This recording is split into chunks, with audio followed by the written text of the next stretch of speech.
നിലയിൽ നമ്മുടെ ഹൃദയങ്ങളെ ഒരുക്കി, ഞാൻ ഇൻട്രഡക്ഷൻ പറഞ്ഞതാ എന്ന് പറഞ്ഞാൽ എന്തുകൊണ്ടാണ് നമ്മൾ ദൈവത്തിന്റെ വചനം അത് മനസ്സിലാക്കിയിട്ട് ഈ വിഷയങ്ങളുടെ മേൽ നിൽക്കണമെന്ന് പറയുന്നത്? വാഗ്ദത്തങ്ങളെ പ്രാപിക്കുന്നവരുടെ അനുകാരികളാകണമെങ്കിൽ വാഗ്ദത്തം എന്താണെന്ന് മനസ്സിലാക്കണം. അബ്രഹാമിനെ പറ്റി പറയുന്നത് അവൻ കാത്തിരുന്നു, വാഗ്ദത്തങ്ങൾ ക്ഷമയോടെ കാത്തിരുന്നു, വാഗ്ദത്തങ്ങളെ പ്രാപിക്കുന്നവരുടെ അനുകാരികളായി തീർന്നു. ഇന്ന് രാത്രികാലം ദൈവത്തിന്റെ ആത്മാവ് നമ്മളെ പറ്റി ഉദ്ദേശിക്കുന്നതാ. അതുകൊണ്ട് ഞാൻ പറഞ്ഞത്, നമ്മൾ ദൈവത്തിന്റെ മക്കളാണ്, ദൈവത്തിന്റെ ആത്മാവ് നമ്മുടെ ഉള്ളിലുള്ളവരാണ്, ദൈവത്തിന് വേണ്ടി തീഷ്ണതയോടെ നിൽക്കാൻ ആഗ്രഹിക്കുന്നവരാണ്. എന്നാൽ അതിനെ കവിഞ്ഞ ഒരു അടുത്ത തലം ദൈവത്തിന്റെ ആത്മാവ് നമുക്ക് വെളിപ്പെടുത്തി തരുന്ന വചനത്തിലുണ്ട്. അതാണ് പരിശുദ്ധാത്മാവിൽ നിറഞ്ഞ് പരിശുദ്ധാത്മ സ്നാനം. ഞാൻ ഈ പരിശുദ്ധാത്മ നിറവെന്ന് പറയുമ്പോഴും ആൾക്കാർ തെറ്റിദ്ധരിക്കപ്പെടല്ല. കാര്യം പരിശുദ്ധാത്മ സ്നാനം എന്ന് പറയുന്നത് എൻറ്റയർലി ഡിഫറന്റ് ആണ്.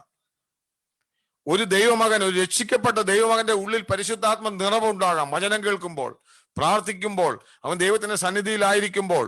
എന്നാൽ അതല്ല, അതിനപ്പുറമായിട്ടുള്ളൊരു തലമാണ് പരിശുദ്ധാത്മ സ്നാനം എന്ന് പറയുന്നത്. പരിശുദ്ധാത്മ സ്നാനത്തിലാണ് നമ്മുടെ ക്രിസ്തീയ ജീവിതം ടോട്ടലി ചേഞ്ച് ആകുന്നത്. ആള് മാറിയവനെ പോലെ ശൗല് വരാനുണ്ടായത് എപ്പോഴാണെന്നറിയാമോ? ആ പരിശുദ്ധാത്മാവ് അവന്റെ മേൽ വന്നപ്പോഴാ. നിങ്ങൾ ആ ഭാഗം ഞാൻ പിന്നീട് ഒന്ന് എക്സ്പ്ലെയിൻ ചെയ്ത് നിങ്ങളെ പറഞ്ഞു തരാം. എനിക്ക് ഉള്ള സമയത്തിനുള്ളിൽ, നമുക്കിപ്പം 9 മണിയാകുന്നു, നമുക്ക് ആദ്യം ഒന്ന് പ്രാർത്ഥിച്ച് എല്ലാവർക്കും അല്പനേരം, ഞാൻ പറയാം, ഇതൊരു ബൈബിൾ ക്ലാസ്സോ ഒന്നുമല്ല, ദൈവത്തിന്റെ ആത്മാവ് നമ്മളെ ഗൈഡ് ചെയ്യുന്നത് പോലെ ഇതിൻ്റെ അകത്ത് നമുക്ക് വേണ്ടി ദൈവം നമ്മളിൽ നോക്കുന്ന ആത്മാർത്ഥമായിട്ടൊരു ഹൃദയമാണ്. കർത്താവേ, കഴിഞ്ഞ നാളുകളിൽ എനിക്കുണ്ടായിരുന്ന ശക്തിയെ കവർ ചെയ്യുന്ന ശക്തി, കഴിഞ്ഞ നാൾ നമ്മളെല്ലാവരും ഒരു തലത്തിൽ അല്ലെങ്കിൽ മറ്റൊരു തലത്തിൽ പരിശുദ്ധാത്മാവിന്റെ ശക്തി അനുഭവിച്ചറിഞ്ഞവരാ. നമ്മുടെ ജീവിതത്തില്, നമ്മുടെ മേഖലകളില് നമുക്ക് വേണ്ടി പരിശുദ്ധാത്മാവ് പ്രവർത്തിക്കുന്നത് അറിഞ്ഞവരാ, പരിശുദ്ധാത്മാവിന്റെ സാന്നിധ്യം ബോധ്യമായിട്ടുള്ളവരാ. എന്നാൽ ഇന്ന് രാത്രി നമ്മൾ കൂടി വന്നതിന്റെ ഉദ്ദേശം, ദൈവത്തിന്റെ വചനം നമ്മൾ പറയുന്നത് മേൽക്കുമേൽ ശക്തി പ്രാപിച്ചു. അവരെ പറ്റി ഇങ്ങനെ പറയുന്നുണ്ട്, അവർ മേൽക്കുമേൽ ശക്തി പ്രാപിച്ചു എന്ന് പറഞ്ഞാൽ ഒരു കിട്ടിയത് കൊണ്ട് നിൽക്കുകയല്ല, വീണ്ടും വീണ്ടും വീണ്ടും ദൈവത്തിന്റെ സന്നിധി ശക്തി പ്രാപിച്ച് ദൈവത്തിന്റെ പദ്ധതിയുടെ പൂർത്തീകരണത്തിലേക്ക് എത്തുന്ന ഒരു തലത്തിലേക്ക് നമ്മൾ വരുവാൻ ദൈവം നമ്മളെ പറ്റി ആഗ്രഹിക്കുന്നത്. അതുകൊണ്ട് ഇന്ന് രാത്രിയിൽ നമുക്ക് അതിനുവേണ്ടി നമ്മളെ തന്നെ ദൈവസന്നിധി നമുക്ക് ഏൽപ്പിച്ചു കൊടുക്കാം. Thank you Lord Jesus. നമുക്ക് വേണ്ടി അതിനുവേണ്ടി പ്രാർത്ഥിക്കാം. എല്ലാവർക്കും അല്പനേരം ദൈവസന്നിധിയിൽ താഴ്മയോടെ ഒരു നിമിഷം നമ്മുടെ ഹൃദയത്തെ നമുക്ക് ഏൽപ്പിച്ചു കൊടുക്കാം. ദൈവത്തിന്റെ വചനം പറയുന്ന വലിയൊരു കണ്ടീഷൻ ഇതാണ്. നമ്മൾ യോഹന്നാന്റെ സുവിശേഷം 7-ാം അധ്യായത്തിൽ വായിക്കുന്നത്, ദാഹിക്കുന്ന എല്ലാവരും എൻ്റെ അടുക്കൽ വരട്ടെ. ഞാൻ പറയാം, ഒന്നാമത്തെ കണ്ടീഷൻ നമുക്കൊരു ദാഹമാണ്. എന്ത് കുടിക്കാനുള്ള ദാഹമാണ്. ഞാൻ വെറും ദാഹം ഉണ്ടായിട്ടും പോയി. ചില ആൾക്കാർ ദാഹം വന്ന പെപ്സി അടിക്കണമെന്ന്. ഞാൻ ഒരു ഉദാഹരണം, ലോകപരമായ ഉദാഹരണം. എന്ത് ദാഹം ഉണ്ടായ പിന്നെ പെപ്സി അടിച്ചു കഴിയുമ്പോൾ ഞാൻ അങ്ങനെ, അതുപോലല്ല. യഥാർത്ഥത്തിൽ ദൈവത്തിന്റെ ആത്മാവ് നമ്മളോട് എന്ത് കുടിക്കണം, ആ ഒരു ദാഹം നമുക്കുണ്ടാകണം. എന്ന് പറഞ്ഞാൽ വെറും ഒരു ദാഹമല്ല, എന്തെങ്കിലും കുടിക്കാനുള്ള ദാഹമല്ല. എന്തെങ്കിലും നിലയിൽ ചില ആൾക്കാർ ആത്മീയ തീഷ്ണത വരുന്നുണ്ടെങ്കിൽ പോയി ഒരു കൈയടിച്ച് പാട്ടുപാടി അങ്ങ് തീർക്കുക, അതല്ല. മറിച്ച് നമ്മുടെ ഉള്ളിൽ ആത്മാർത്ഥമായ കർത്താവെ, ഇതിനേക്കാൾ അപ്പുറമായുള്ള ഒരു ആത്മീക തലത്തിലേക്ക് ഞാൻ വളർന്നു വരുവാൻ, ആ ഒരു ശക്തിയിലേക്ക് ഞാൻ ആയിത്തീരുവാൻ, ദൈവത്തിന്റെ ആത്മാവിനാൽ ഗൈഡ് ചെയ്യപ്പെടുന്ന, ദൈവത്തിന്റെ ആത്മാവിനാൽ നടത്തപ്പെടുന്ന ഒരു സാഹചര്യത്തിലേക്ക് ഞാൻ എത്തിച്ചേരുവാൻ എന്നുള്ള നിലയിൽ നമ്മൾ ആയിത്തീരുവാൻ ദൈവം നമ്മളെ പറ്റി ആഗ്രഹിക്കുന്നത്. അതുകൊണ്ട് ഞാൻ ഇത്ര ഇൻട്രഡക്ഷൻ പറഞ്ഞെന്നുള്ളേ ഉള്ളൂ. നമുക്ക് ദൈവസന്നിധി നമ്മൾ കണ്ണുകളെ അടയ്ക്കാം. Thank you Jesus. ഹല്ലേലൂയ. നമുക്കൊരു സമർപ്പണത്തിന്റെ ഒരു പാട്ട് ഞാൻ സ്ക്രീനിലിടാം. നമുക്ക് ഇവിടെ ഇന്ന് നമുക്ക് ഇൻസ്ട്രുമെന്റ് വായിക്കാനോ ഒന്നും ആരുമില്ല. ഞാൻ പറഞ്ഞ പോലെ നമുക്ക് എല്ലാവർക്കും ആയിരിക്കുന്ന സാഹചര്യങ്ങൾ ആ പാട്ടിന്റെ മീനിങ് നമ്മൾ ആത്മാർത്ഥമായി ഗ്രഹിച്ച് ആ പാട്ടിന്റെ വരികൾ നമുക്ക് ചേർന്ന് പാടാം. ഇവിടെ എപ്പോഴും മനസ്സിലാക്കേണ്ട, ഈ പാട്ട് കൊട്ടി അങ്ങോട്ട് ബഹളം വെക്കുന്നൊന്നുമല്ല ആരാധന വ്യക്തിപരമാണ്. നമ്മുടെ ഹൃദയത്തിൽ നിന്ന് പുറപ്പെട്ടു വരണം. നമ്മുടെ സമർപ്പണവും നമ്മുടെ ദൈവത്തോടുള്ള സ്നേഹവും ഒക്കെ ആരാധനയിൽ വെളിപ്പെട്ടു വരുന്നത്.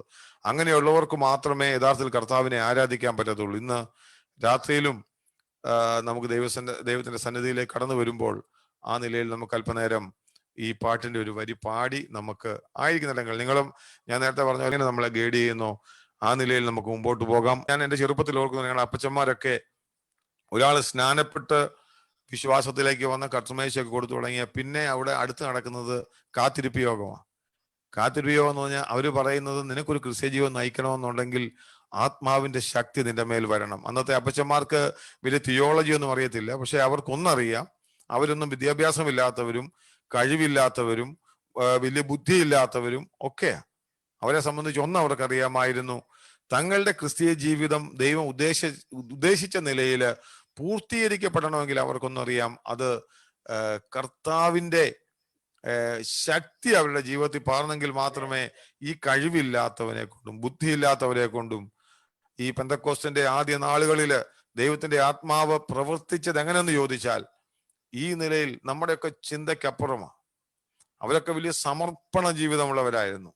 ഞാൻ എൻ്റെ ഇടയ്ക്ക് ഒന്നുകൂടെ നിങ്ങളോടൊരു സാക്ഷ്യമായിട്ട് ഞാൻ അപ്പച്ചന്റെ ചരിത്രമൊക്കെ പറയുന്നത് ചെറുപ്പത്തിൽ ഞാൻ കണ്ടിട്ടുള്ളൂ. ഞങ്ങളുടെ അപ്പച്ചൻ മരിക്കുമ്പോൾ 103 വയസ്സുണ്ടായിരുന്നു.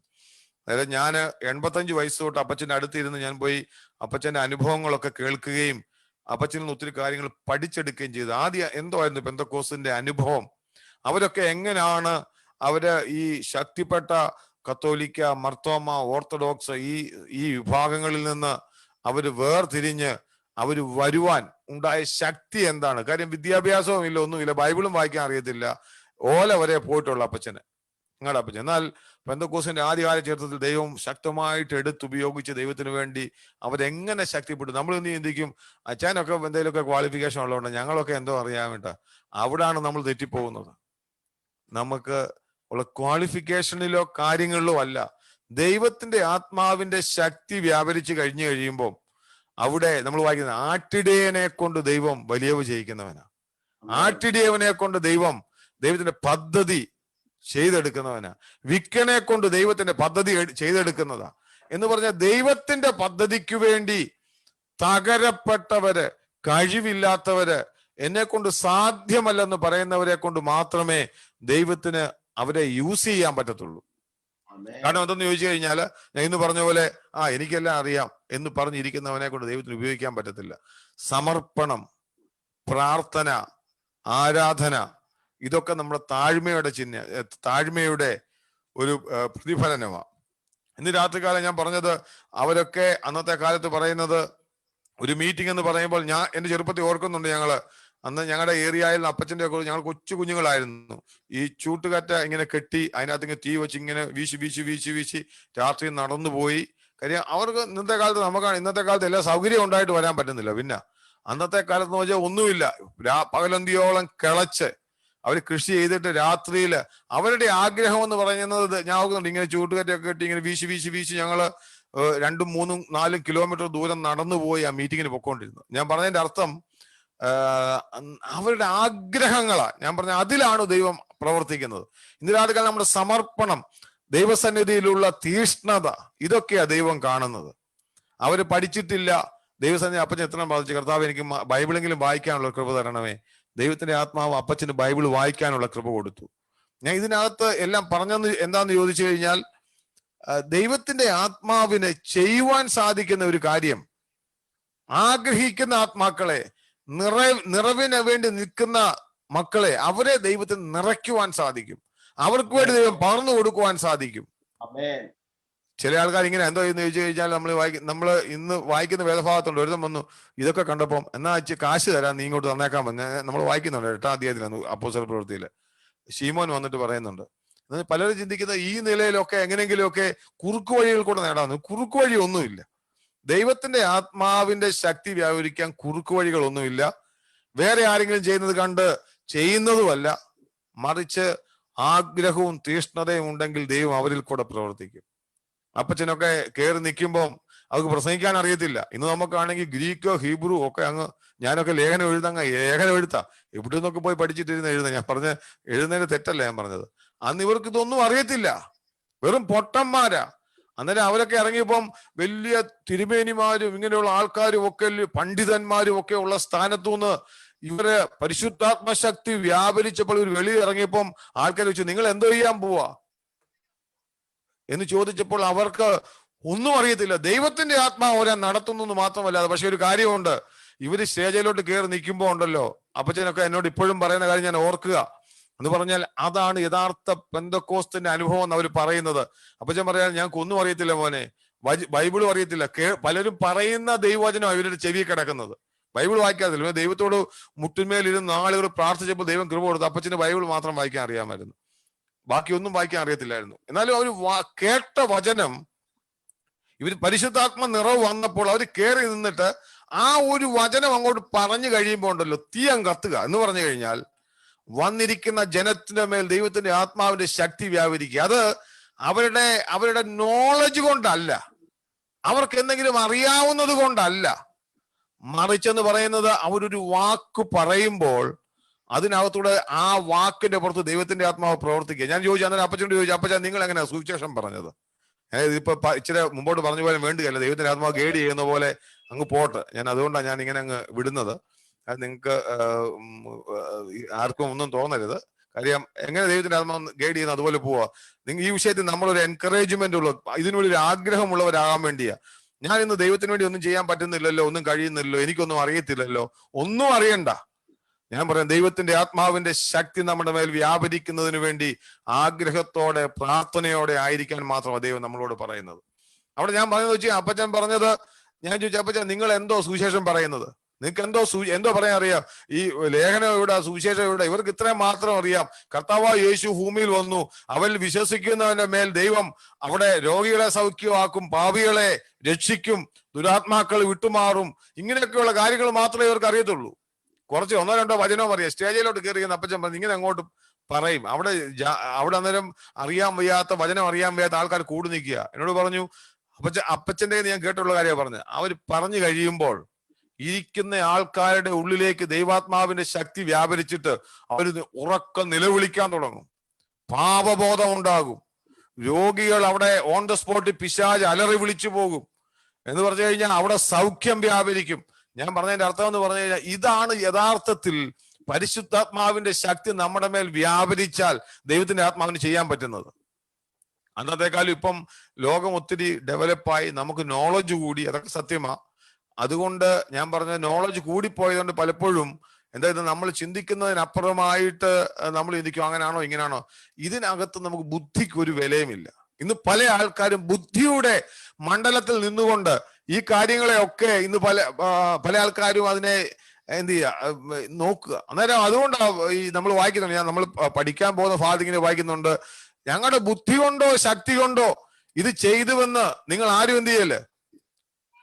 ഇങ്ങനെ പൗലോസ് പറയുന്നുണ്ട്, ഞങ്ങളുടെ ബുദ്ധി കൊണ്ടോ ഞങ്ങളുടെ കഴിവുകൊണ്ടോ ചെയ്യുന്ന ഞങ്ങളെ എന്തിനാ തുറിച്ചു നോക്കുന്നേ? ഞാൻ പറഞ്ഞു, ഇതിനൊന്നും ബുദ്ധിക്കൊന്നും ഒരു കഴിവുമില്ല. ദൈവത്തിന്റെ ആത്മാവ് പ്രവർത്തിക്കാൻ തുടങ്ങി കഴിഞ്ഞു കഴിഞ്ഞാൽ പിന്നെ നമ്മുടെ ബുദ്ധിക്കോ നമ്മുടെ കഴിവിനോ നമ്മുടെ വിദ്യാഭ്യാസത്തിനോ ഇതിനൊന്നുമല്ല അവിടെ വിലയുള്ളത്. മറിച്ച് ദൈവത്തിന്റെ ആത്മാവ് നമ്മളെ ഒരു ഉപകരണമായിട്ട് യൂസ് ചെയ്യുക. ഇലക്ട്രിസിറ്റി വരുമ്പോൾ ഞാൻ ദൈവത്തിന് മനസ്സിൽ ഉദാഹരണം ഞാൻ പറയുന്നുള്ളതേ ഉള്ളൂ. ഇലക്ട്രിസിറ്റി വരുമ്പം ഇവിടെ കറണ്ട് വരണമെങ്കിൽ ഫാൻ ഇല്ലെങ്കിൽ കറണ്ട് വരത്തില്ല. ഒരു ഫാൻ ഉണ്ടെങ്കിൽ കറണ്ട് അതെ കണക്ട് ചെയ്താലുണ്ടല്ലോ അവിടെ ഇരിക്കുന്ന ഒരു കാറ്റ് കിട്ടും എന്ന് പറഞ്ഞതുപോലെ ദൈവത്തിന്റെ ആത്മാവിന്റെ ശക്തി വ്യാപരിച്ച് വിടുതൽ അയക്കുന്നതിന് വേണ്ടി ഒരുക്കപ്പെട്ട് നിൽക്കുന്ന വ്യക്തികൾ, അല്ലെങ്കിൽ നിറവിന് വേണ്ടി ആഗ്രഹിക്കുന്നവരിൽ കൂടെ മാത്രമേ ദൈവത്തിന്റെ ആത്മാവിന്റെ ശക്തി വ്യാപരിച്ച് മറ്റുള്ളവർക്ക് ഗുണമാകത്തുള്ളൂ. അങ്ങനെയുള്ള അനുഭവങ്ങൾ, ഞാൻ പറഞ്ഞു, അങ്ങനെയുള്ള അനുഭവങ്ങൾ ആയിരുന്നു ആദ്യകാല ചരിത്രത്തില് ഉണ്ടായിരുന്നത്. എന്നാൽ കാലം മാറിയപ്പോൾ പലപ്പോഴും ബുദ്ധിയുടെ മണ്ഡലവും പല നിലയിലുള്ള ജ്ഞാനം കയറി വന്ന് പലപ്പോഴും ഇതൊക്കെ അങ്ങ് ചവറ്റുകുട്ടയിലായിപ്പോയി. എന്നാൽ ഇന്ന് രാത്രികാലം ദൈവത്തിന്റെ ആത്മാവ്, അന്ന് ഞാൻ പറഞ്ഞൊരു ഉദ്ദേശം, അങ്ങനെ അപ്പച്ചനൊക്കെ കയറി എന്നപ്പോൾ ദൈവത്തിന്റെ ആത്മാവ് ശക്തമായിട്ട്, അവർക്കൊന്നും ഒരു പേടിയില്ല ആരുടെ അടുത്ത് പോകുന്നതിനും ഏത് വ്യക്തിയുടെ അടുത്ത് പോകുന്നതിനും. അന്ന് ദൈവത്തിന്റെ ആത്മാവ് ഇവരെ കൊണ്ട് അതുപോലെ യൂസ് ചെയ്തിരുന്ന ആരെ കണ്ടെന്ന് പറഞ്ഞാലും ഒരു പേടിയില്ല. അന്ന് ഇവരെ കൊല്ലാൻ വേണ്ടിയൊക്കെ ഇവർ ഗുണ്ടകളെ വിടുമായിരുന്നു, മറ്റ് ക്രിസ്ത്യൻ ചർച്ചുകാര്. കാര്യം ഇവർ അവിടുന്ന് വിട്ടുപോകുന്നവരാണല്ലോ. കാര്യം മാരാമൺ കൺവെൻഷന്റെ സമയത്ത് ഞങ്ങളുടെ അപ്പച്ചന് 1800 ആ കാലത്തില് 1900 മലയാള മാസം അപ്പച്ചൻ പറയുന്നത്, ആ സമയത്ത് സാധു സുന്ദർ സിംഗ് മാരാമൺ കൺവെൻഷന് വന്നു. ഇവരുടെ അപ്പച്ചനും വലിയപ്പച്ചന്മാരൊക്കെ ആ മർത്തോമാ സഭയിലായിരുന്നു. അവരവിടെ മാരാമൺ കൺവെൻഷന് ചെന്നിട്ട് അവിടെ സാധു സുന്ദർ സിംഗിനെ നേരിട്ട് കണ്ടിട്ടുണ്ട് എന്റെ അപ്പച്ചൻ. എന്ന് പറഞ്ഞാൽ അത്രയ്ക്ക് അവര് ആ ഒരു കാലത്ത്, എന്നാൽ അതിൽ നിന്നൊക്കെ ദൈവത്തിന്റെ ആത്മാവ് വലിയൊരു പരിശുദ്ധാത്മാവിന്റെ ശക്തി കൊടുത്ത് തങ്ങളെക്കാളും വലിയ ഡിഗ്രി ഉള്ളവരുടെ മുമ്പിൽ എതിർത്ത് നിൽക്കുക. അതുകൊണ്ടാ നമ്മൾ വായിക്കുന്നത് അവരുടെ വാക്കിന്റെ മുമ്പിൽ. നമ്മൾ ഇനി സമയമുണ്ടെങ്കിൽ അതൊക്കെ വായിക്കാം. അപ്പോസ്തല പ്രവൃത്തി 3, 4, 5 അധ്യായങ്ങളിൽ വരുമ്പോൾ അവരുടെ വാക്കിന്റെ ശക്തിയുടെ മുമ്പിൽ ഇവർക്ക് നിൽക്കാൻ പറ്റിയില്ല. ആർക്കാന്നറിയോ? വലിയ അവിടുത്തെ പുരോഹിതന്മാർക്കും ഇവർക്കും നിൽക്കാൻ പറ്റാത്തതിന്റെ കാരണം അവര് ദൈവാത്മാവിന്റെ ശക്തിയിൽ നിറഞ്ഞു കഴിഞ്ഞപ്പോൾ അവരിൽ കൂടെ സംസാരിക്കുന്നത് ദൈവത്തിന്റെ ആത്മാവാണ് കൊടുക്കുന്നത്, ചിന്തകളെ കൊടുക്കുന്നത്. അതിനെ ഓവർകം ചെയ്യാൻ ആർക്കും പറ്റിയില്ല. നമുക്കറിയാം, ഇതാണ് അവരുടെ സുവിശേഷം. ഒരു വ്യക്തിയെ കണ്ട് അവർ സംസാരിക്കുമ്പോൾ ആ വ്യക്തി എന്ത് വലിയ തിയോളജി പറഞ്ഞാലും ഇവര് പറയുന്ന വാക്കിനെ ഓവർകം ചെയ്യാൻ അവർക്ക് പറ്റാത്ത നിലയിലുള്ള പരിജ്ഞാനം ദൈവത്തിന്റെ ആത്മാവ് ഇവരുടെ മനസ്സിൽ കൊടുക്കും. ഇവരൊരു ഒന്നോ രണ്ടോ വാക്ക് പറയുമ്പോൾ തന്നെ എന്ന് വെച്ച് കഴിഞ്ഞാൽ അവരുടെ ടോട്ടൽ അവരുടെ അനുഭവങ്ങൾ ചേഞ്ച് ആകും. ഇന്ന് രാത്രികാലം നമുക്ക് എത്ര പേർക്ക് അങ്ങനെയുള്ള ഒരു ആഗ്രഹമുണ്ട്, സമർപ്പണമുണ്ട്? ദൈവത്തിന്റെ ആത്മാവിന്റെ ശക്തി ഈ നിലയിൽ വ്യാപരിക്കാൻ ദൈവം. ഞാൻ ഇങ്ങനെ പറഞ്ഞിരുന്ന സമയം മുമ്പോട്ട് പോകും, വിഷയത്തിലേക്ക് പോകും. നമുക്കൊരു രാത്രികാലം തീർച്ചയായിട്ടും ഞാൻ വിശ്വസിക്കുന്നു. ഞാൻ ആദ്യം ഇത്രയും വാക്യം സംസാരിച്ചപ്പോൾ തന്നെ എനിക്കറിയാം കേൾക്കുന്നവരുടെ ഉള്ളിലേക്ക് ദൈവത്തിന്റെ ആത്മാവ് ശക്തമായിട്ട് ആ വാക്യങ്ങള് പറയുന്ന കാര്യങ്ങള് അത് കയറി ചെല്ലുന്നുണ്ടെന്ന് എനിക്ക് ഫീൽ ചെയ്യുന്നുണ്ട്. കാര്യം നമുക്കറിയാം, വചനം സംസാരിക്കുമ്പോൾ അറിയാം അത് റിസീവ് ചെയ്യുവാണോ തിരിച്ചു വരുമോ ഇല്ല. നമുക്കറിയാം അത് പ്രസംഗിക്കുന്ന ദൈവത്തിന്റെ വചനം സംസാരിക്കുന്നവർ പ്രത്യേകം അറിയാം. ചില സമയത്ത് നമ്മൾ പ്രസംഗിച്ചു കഴിഞ്ഞാൽ അങ്ങോട്ടടിച്ച് അത് നല്ല റബ്ബർ ബാൻഡ് പോലെ തിരിച്ചു വരും. ജനം ഒരുക്കമില്ലെങ്കിൽ ആ പറയുന്ന, ഞാൻ നിങ്ങളോട് അനുഭവം പറയാം, ജനം ഒരുക്കമില്ലെങ്കിൽ, ജനത്തിന് ആഗ്രഹമില്ലെങ്കിൽ ദൈവത്തിന്റെ ആത്മാവിന് പ്രവർത്തിക്കാൻ പറ്റത്തില്ല. ദൈവത്തിന്റെ ഇന്ന് രാത്രികാലം ഞാൻ തീർച്ചയായിട്ടും വിശ്വസിക്കുന്നു, ഞാൻ ഇത്രയും പറഞ്ഞ വിഷയങ്ങൾ എനിക്ക് വളരെ വ്യക്തമായിട്ട് അറിയാം. പലവരുടെ ഹൃദയത്തിന്റെ ആഴത്തിലേക്ക് കടന്നു എന്ന് അവരുടെ ഹൃദയത്തിൽ ആഗ്രഹം ഉണ്ടാക്കുന്നുണ്ടെന്ന് ഞാൻ വിശ്വസിക്കുകയാണ്. ദൈവത്തിന്റെ വചനം ഞാൻ പറഞ്ഞ ഒരിക്കൽ കൂടി അത് ഞാൻ പറയുകയാണ്. വിശ്വാസം നമ്മുടെ ഉള്ളിൽ ഡെവലപ്പ് ചെയ്തെങ്കിൽ മാത്രമേ ദൈവത്തിന്റെ ആ ഒരു ദൈവവചനം പറയുന്ന ശക്തിയിലേക്ക്, ആ ശക്തി വ്യാപരിക്കത്തക്ക നിലയിൽ നമ്മിലേക്ക് അത് കൊണ്ടുവരുവാൻ ദൈവത്തിന് സാധിക്കത്തുള്ളൂ. Thank you Lord Jesus. സമയം ഇപ്പൊ തന്നെ 9:30 സമയം ഒന്ന് നോക്കണം. നമ്മ അങ്ങോട്ട് എവിടെ വരെ പോകും നോക്കാം. ഏതായാലും 2 ദിവസം അവധി ആയിരുന്നല്ലോ. ദൈവത്തിന്റെ വചനം പറയുന്നത് അത് നമുക്കൊന്ന് വ്യക്തമായിട്ടൊന്ന് മനസ്സിലാക്കി നിങ്ങളുടെ ഹൃദയത്തിന്റെ ആഴത്തിലേക്ക് കൊണ്ടുവന്ന് സംശയങ്ങൾ ദൂരീകരിക്കണം. കാര്യം ഞാൻ നേരത്തെ പറഞ്ഞ പോലെ ഞാൻ എപ്പോഴും പറയുന്നൊരു കാര്യമാണ്, നമ്മൾ നാട്ടിൽ ഡ്രൈവിംഗ് പഠിച്ച ഒരാളെ സംബന്ധിച്ച് ദുബായ് വന്ന് ഡ്രൈവിംഗ് ലൈസൻസ് കിട്ടാൻ വലിയ ബുദ്ധിമുട്ടാണ്. കാരണം ഒത്തിരി പ്രീ കൺസീവ്ഡ് ഐഡിയാസ്. നാട്ടിൽ മിററെ നോക്കണ്ട, അങ്ങോട്ട് നോക്കണ്ട, ഇങ്ങോട്ട് നോക്കണ്ട, അങ്ങനെ ഒക്കെ വണ്ടി വിട്ടയാൾ ഇവിടെ വന്നിട്ട് നല്ലവണ്ണം വണ്ടി ഓടിക്കുവാൻ തോന്നിയാലും ഇവിടെ പാസ്സാകത്തില്ല. ഞാൻ പറഞ്ഞതിന്റെ അർത്ഥം അതുപോലെ ഇന്ന് രാത്രികാലം ചിലത് എടുത്ത് കളഞ്ഞിട്ട് വേണം ചിലത് പുതിയത് നമ്മൾ സ്ഥാപിക്കാൻ. നമ്മുടെ മനസ്സിൽ നെഗറ്റീവായിട്ടുള്ള ചില ചിന്തകൾ മാറ്റി അതിനെ അപ്പുറത്ത് ദൈവത്തിന്റെ ആത്മാവിന് നമ്മുടെ ജീവിതത്തിൽ എന്തു ചെയ്യാം, ദൈവത്തിന്റെ ആത്മാവ് എങ്ങനെ നമ്മളെ മാറ്റുമെന്നുള്ളതിന്റെ ബോധ്യം, അത് വിശ്വാസമായി നമ്മുടെ ഹൃദയത്തിന്റെ ആഴത്തിലേക്ക് പരിണമിച്ചാൽ അവിടെ മാത്രമേ ആ വിശ്വാസത്തിന് ക്രിയ ചെയ്യാൻ പറ്റത്തുള്ളൂ. അല്ലെങ്കിൽ നമ്മൾ കേൾക്കുന്ന ഒരു ബഹളം വെക്കുന്നത് കൊണ്ടോ കൈയടിക്കുന്നത് കൊണ്ടോ ഓടുന്നത് കൊണ്ടോ അല്ല, മറിച്ച് വചനമാണ് നമ്മുടെ ജീവിതത്തിലെ വിശ്വാസം കൊണ്ടുവരുന്നത്. കേൾവിയാലാണ് വിശ്വാസം കൊണ്ടുവരുന്നത്. ആ വിശ്വാസത്തിന് മാത്രമേ നമ്മുടെ ജീവിതത്തെ രൂപാന്തരപ്പെടുത്തുവാൻ സാധിക്കത്തുള്ളൂ. ഞാൻ പറഞ്ഞ കാര്യം ചുരുക്കത്തിൽ ഞാൻ ആദ്യത്തെ 2-3 കാര്യങ്ങൾ മാത്രം ഞാൻ പെട്ടെന്ന് പറയാം.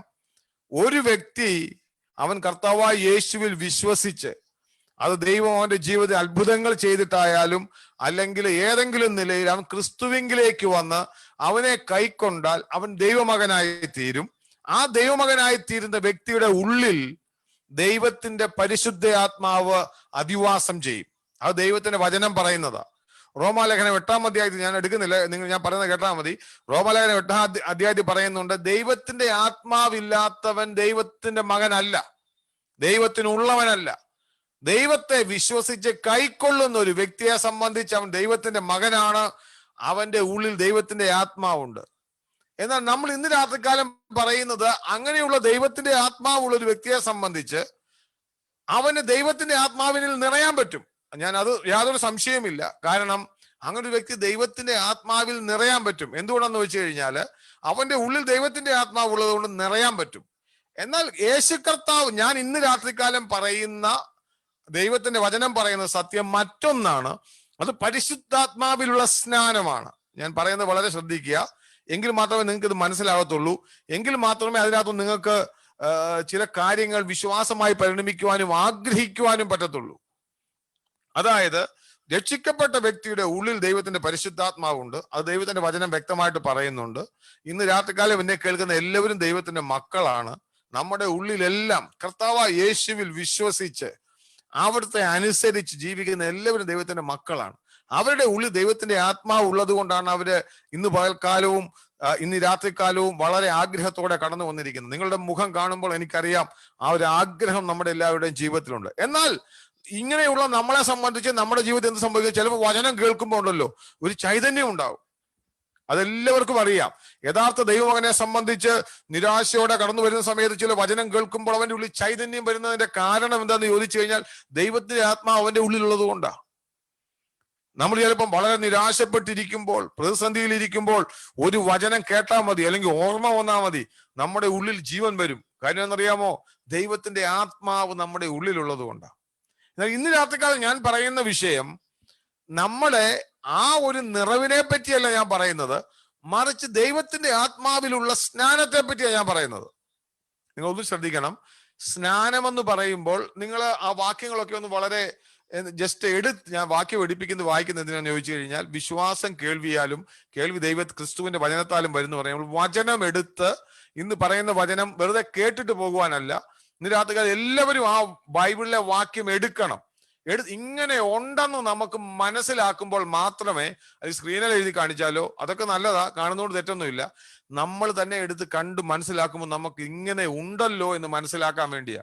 മർക്കോസിന്റെ സുവിശേഷം ഞാൻ എടുത്ത 2-3 വാക്യങ്ങൾ നിങ്ങളൊന്ന് എടുത്ത് വായിക്കുക. ജസ്റ്റ് ഒരു ഇൻട്രൊഡക്ഷൻ ആയിട്ട് നിങ്ങൾക്ക് പറഞ്ഞു തരാം. മർക്കോസിന്റെ സുവിശേഷം 1-ാം അധ്യായത്തിന്റെ 8-ാം വാക്യം ഒന്ന് വായിക്കാം. മർക്കോസിന്റെ സുവിശേഷം 1-ാം അധ്യായത്തിന്റെ 8-ാം വാക്യം. ഞാൻ നിങ്ങളെ വെള്ളത്തിൽ സ്നാനം കഴിപ്പിക്കുന്നു, അവനോ നിങ്ങളെ പരിശുദ്ധാത്മാവിനാൽ സ്നാനം കഴിപ്പിക്കുമെന്ന് അവൻ പ്രസംഗിച്ചു പറഞ്ഞു. ശ്രദ്ധിച്ചു നോക്കിയ, ഇവിടെ നിങ്ങൾക്ക് അറിയാവുന്ന ഒരു വേദഭാഗമാണ്. ഇവിടെ യഥാർത്ഥത്തിൽ യോഹന്നാൻ യേശു കർത്താവ് സ്നാനത്തിന് വേണ്ടി വരുമ്പോൾ പറയുന്ന വാക്കാണ്. താൻ ചെയ്യുന്ന ശുശ്രൂഷ എന്താന്ന് പറയാ. താൻ ചെയ്യുന്ന ശുശ്രൂഷ എന്തോ? അവിടെ കുറച്ച് വെള്ളമുണ്ട്, യോർദാൻ നദിയിൽ വെള്ളമുണ്ട്. ആ വെള്ളത്തിനകത്തോട് നമ്മളെ കൊണ്ടുപോയി എന്ത് ചെയ്യും? അവിടെ വന്നിരിക്കുന്ന ജനങ്ങളെ കൊണ്ടുവന്ന് മുക്കും, അതിൻ്റെ അകത്ത് മുങ്ങും. ഇവരെന്ത് ചെയ്യും? ഇവര് നമ്മൾ സ്നാനം കഴിക്കുന്നത് പോലെ ആ യോർദാൻ നദിയിൽ ഇറങ്ങി അവരെ അവിടെ മുക്കി, വെള്ളത്തിനകത്ത് മുങ്ങിയിട്ട് അവർ പൊങ്ങി വരും. ഇതാണ് താൻ പറഞ്ഞ ഞാനോ നിങ്ങളെ വെള്ളത്തിൽ സ്നാനം കഴിപ്പിക്കുന്നു എന്ന് പറഞ്ഞിരിക്കുന്നതിനകത്തൊന്ന് മനസ്സിലാകുന്നത്. നിങ്ങൾക്ക് മനസ്സിലായല്ലോ? ഞാനോ നിങ്ങളെ വെള്ളത്തിൽ സ്നാനം കഴിപ്പിക്കുന്നു പറഞ്ഞിരിക്കുന്നതിന്റെ അർത്ഥം അതാണ്. എന്നാല് മറിച്ച് അടുത്ത വാക്യം പറയാണ്, അവനോ നിങ്ങളെ എങ്ങനെ ചെയ്യുന്നു? പരിശുദ്ധാത്മാവിൽ സ്നാനം കഴിപ്പിക്കുമെന്ന് അവൻ പ്രസംഗിച്ചു. നിങ്ങൾ ഒരു നിമിഷം എന്നെ ചിന്തിക്കണം, ശ്രദ്ധിക്കണം. എന്താ പറയാന്ന് വെച്ച് കഴിഞ്ഞാൽ, നിങ്ങൾ ശ്രദ്ധിക്കുക, വെള്ളത്തിന്റെ പകരം എന്താ ഉള്ളത്? പരിശുദ്ധാത്മാവ്. നിങ്ങളത് രണ്ടും കൂടെ, നിങ്ങൾ എല്ലാവരും മൈക്രോഫോൺ ഓൺ ആക്കി ഇട്ട് കഴിഞ്ഞാൽ കുഴപ്പമൊന്നുമില്ല. എപ്പോഴും സംസാരിക്കാതിരുന്നാൽ മതി, ചോദ്യം ചോദിക്കും മാത്രം ഉത്തരം പറഞ്ഞാൽ മതി. അങ്ങനെ ആകുമ്പോൾ നിങ്ങളും ആക്റ്റീവ് ആണെന്ന് എനിക്ക് മനസ്സിലാവും. അത് ഞാൻ പറഞ്ഞത് പരിശുദ്ധാത്മാവിൽ സ്നാനം കഴിപ്പിക്കും എന്ന് പറയുമ്പോൾ അതിന്റെ അർത്ഥം ദൈവത്തിന്റെ ഒരു വ്യക്തിയെ വെള്ളത്തിൽ ഇറക്കി മുക്കി പൊക്കുന്നത് പോലെ തന്നെ യേശു കർത്താവ് ഒരു വ്യക്തിയെ പരിശുദ്ധാത്മാവിനകത്ത് മുക്കിയിട്ട് പൊക്കും. ഞാൻ പറഞ്ഞത് നിങ്ങൾക്ക് മനസ്സിലാവുന്നുണ്ടല്ലോ? നമ്മൾ ഈ പറയുന്നത് വചനത്തിൽ നിന്ന് തന്നെ മനസ്സിലാക്കണം. എങ്കിൽ മാത്രമേ നമ്മുടെ ഉള്ളിൽ ആ സത്യം, നമ്മൾ ആരും ചിന്തിക്കല്ല. ഈ ചില ആൾക്കാർ ആൾക്കാരെ പേടിപ്പിക്കും, അയ്യോ ആത്മാവിനെ കിട്ടിയില്ലേ, നീ സ്വർഗത്തിൽ പോകത്തില്ല. അങ്ങനൊന്നും അല്ല. ആത്മാവിനെ ഒരുവൻ വീണ്ടും ജനിച്ചാൽ, രക്ഷിക്കപ്പെട്ടാൽ അവന്റെ ഉള്ളിൽ ദൈവത്തിന്റെ പരിശുദ്ധാത്മാവുണ്ട്. ആ വ്യക്തിയെ സംബന്ധിച്ച് ഒരു ക്രിസ്ത്യ ജീവിതം നയിക്കാൻ സാധിക്കും. എന്നാൽ ആ ഒരു ക്രിസ്ത്യ ജീവിതം അല്ല ഇവിടെ പറയാൻ പോകുന്നതാണ് ഞാൻ നിങ്ങളോട് തെളിയിക്കാൻ പോകുന്നത്. എന്നാൽ ഇവിടെ കർത്താവ് പറയാൻ പോകുന്ന ഈ വലിയ കാര്യമെന്ന് പറയുന്നത് അതിനേക്കാളും അപ്പുറമുള്ള വേറൊരു തലം. ഇങ്ങനെ നോർമലായിട്ട് പോകുന്ന ഒരു വിശ്വാസിയെ സംബന്ധിച്ച് അവന്റെ ജീവിതത്തിൽ ഇങ്ങനെ ഒരു സ്നാനത്തിന്റെ ഉദ്ദേശം എന്താ, അത് ആഗ്രഹിക്കുന്നവർക്ക് മാത്രമേ കിട്ടത്തുള്ളൂ. ഞാൻ പറഞ്ഞതുപോലെ തന്നെ ആ വാക്യം നിങ്ങൾക്കറിയാം. യോഹന്നാന്റെ സുവിശേഷം 7-ാം അധ്യായത്തിൽ പറയുന്നുണ്ട്, ദാഹിക്കുന്ന ഏവരും എന്റെ അടുക്കൽ വരുവീൻ. നമുക്ക് എല്ലാവർക്കും അറിയാവുന്ന വാക്യം. അത് ആരെ പറ്റിയാ പറയുന്നത് ചോദിച്ചു കഴിഞ്ഞാല്, ഞാൻ ആദ്യം പറഞ്ഞു, ദാഹിക്കുന്നവരെ എന്ത് ദാഹിക്കുന്നു? എന്ന് പറഞ്ഞു കഴിഞ്ഞാൽ തന്റെ ജീവിതത്തിൽ പരിശുദ്ധാത്മാവിന്റെ വലിയ ശക്തിക്ക് വേണ്ടി ദാഹം വേണം. അതെന്താ ദാഹം എന്നറിയാമോ? ഇവിടെ തിരുവചനം പറയുന്നത് പോലെയുള്ള ജീവജലത്തിന്റെ നദികൾ ഒഴുകുന്ന വലിയൊരു അനുഭവം ഉണ്ടാകണം. എന്ന് പറഞ്ഞാൽ മറ്റുള്ളവർക്ക് കുടിക്കുവാൻ തക്കവണ്ണം. എന്തിനാ നദി ഒഴുകുന്നത്? നദി ഒഴുകുന്നത് മറ്റുള്ളവർക്ക് ഉപകാരപ്രദമാകാൻ വേണ്ടിയാ. എന്ന് പറഞ്ഞതുപോലെ നമ്മുടെ ക്രിസ്തീയ ജീവിതം മറ്റുള്ളവർക്ക് ഉപകാരമാകുന്ന നിലയിൽ മാറ്റപ്പെടുന്ന ഒരു അനുഭവം ഉണ്ടാകണം. നമുക്ക് മത്തായി സുവിശേഷം 28-ാം അധ്യായത്തിന്റെ അവസാന ഭാഗത്ത് യേശു കർത്താവ് ശിഷ്യന്മാരോട് ഒരു കാര്യം പറയുന്നുണ്ട്. ഞാൻ കഴിഞ്ഞ ദിവസം ഒന്ന് വായിച്ചതാണ്, നമ്മൾ കഴിഞ്ഞ മീറ്റിങ്ങിൽ, വെള്ളിയാഴ്ചത്തെ മീറ്റിങ്ങിൽ. എങ്ങനെ നിങ്ങളൊന്ന് വായിക്കുക. 28-ാം അധ്യായത്തില് അതിന്റെ 18 മുതലുള്ള വാക്യങ്ങൾ വായിച്ചു. 18 മുതൽ താഴോട്ട്. അടുത്ത് ചെന്ന്, സ്വർഗത്തിലും ഭൂമിയിലും സകല അധികാരവും എനിക്ക് നൽകപ്പെട്ടിരിക്കുന്നു. ആകയാൽ നിങ്ങൾ പുറപ്പെട്ട് പിതാവിന്റെയും പുത്രന്റെയും പരിശുദ്ധാത്മാവിന്റെയും നാമത്തിൽ സ്നാനം കഴിപ്പിച്ചും ഞാൻ നിങ്ങളോട് കൽപ്പിച്ചതൊക്കെയും പ്രമാണിപ്പാൻ തക്കവണ്ണം ഉപദേശിച്ചും കൊണ്ട് സകല ജാതികളെയും ശിഷ്യരാക്കിക്കൊള്ളുവീൻ. ഞാനോ ലോകാവസാനത്തോളം എല്ലാ നാളും നിങ്ങളോട് കൂടെ ഉണ്ട് എന്ന് അരുളി ചെയ്തു. ഇവിടെ ശ്രദ്ധിക്കുക, ഇവിടെ കർത്താവ് കൊടുക്കുന്ന ഒരു കൽപ്പനയാണ്. കൽപ്പന ഇത്രയേ ഉള്ളൂ. ഇതെല്ലാം കണ്ട് കർത്താവ് ഉയർത്തെഴുന്നേറ്റ് വന്നു, കണ്ടു, ഇവർക്ക് ഭയങ്കര വിശ്വാസമായി. എന്നാൽ ചിലർ വിശ്വസിച്ചെന്ന് പറയുന്നുണ്ട്, ബാക്കിയുള്ളവരെല്ലാം വിശ്വസിച്ചു. സത്യമാണ്. കർത്താവ് അവരോട് പറഞ്ഞു, എന്തോ ചെയ്തു? നിങ്ങൾ സകല ലോകത്തിലും പോയി സകലരെ എന്ത് ചെയ്യണം? ശിഷ്യരാക്കിക്കൊള്ളണം. എന്നാൽ ഇങ്ങനെ കർത്താവ് പറഞ്ഞു വിടുകയായിരുന്നോ ചെയ്തത്? ഇത് കർത്താവ് ഉയർത്തെഴുന്നേറ്റതിന് ശേഷമാണ് നടക്കുന്ന സംഭവമാണ് നമ്മൾ ഈ വായിച്ചത്. നിങ്ങൾക്ക് അറിയാമല്ലോ ഭാഗം, ഞാൻ എക്സ്പ്ലെയിൻ ചെയ്യുന്നില്ല സമയം കളയാതിരിക്കാൻ വേണ്ടി അത് പറയുന്നത്. എന്നാൽ ഇതേ കർത്താവ് ഇത് പറഞ്ഞതിന് ശേഷം പിന്നീട് കുറെ നാളുകൾക്ക് ശേഷം, ഇതിപ്പം കർത്താവ് ഉയർത്തെഴുന്നേറ്റ് വന്നതിന് ശേഷം ഇമ്മീഡിയറ്റ് ആയിട്ട് പറയുന്ന കാര്യമാ. ഇത് കേട്ടപ്പോൾ ഈയോടെ നമുക്ക് വലിയ ശുശ്രൂഷ ഒക്കെ കിട്ടിയിട്ടുണ്ട്. എന്തുവാ? കർത്താവിനല്ലാതെ ഉണ്ടാവും. ഉയർത്തെഴുന്നേറ്റ് വന്നു, പോയി അങ്ങ് കർത്താവ് എല്ലാവരെയും എന്ത് ചെയ്യണം? ശിഷ്യരാക്കിക്കൊള്ളണം.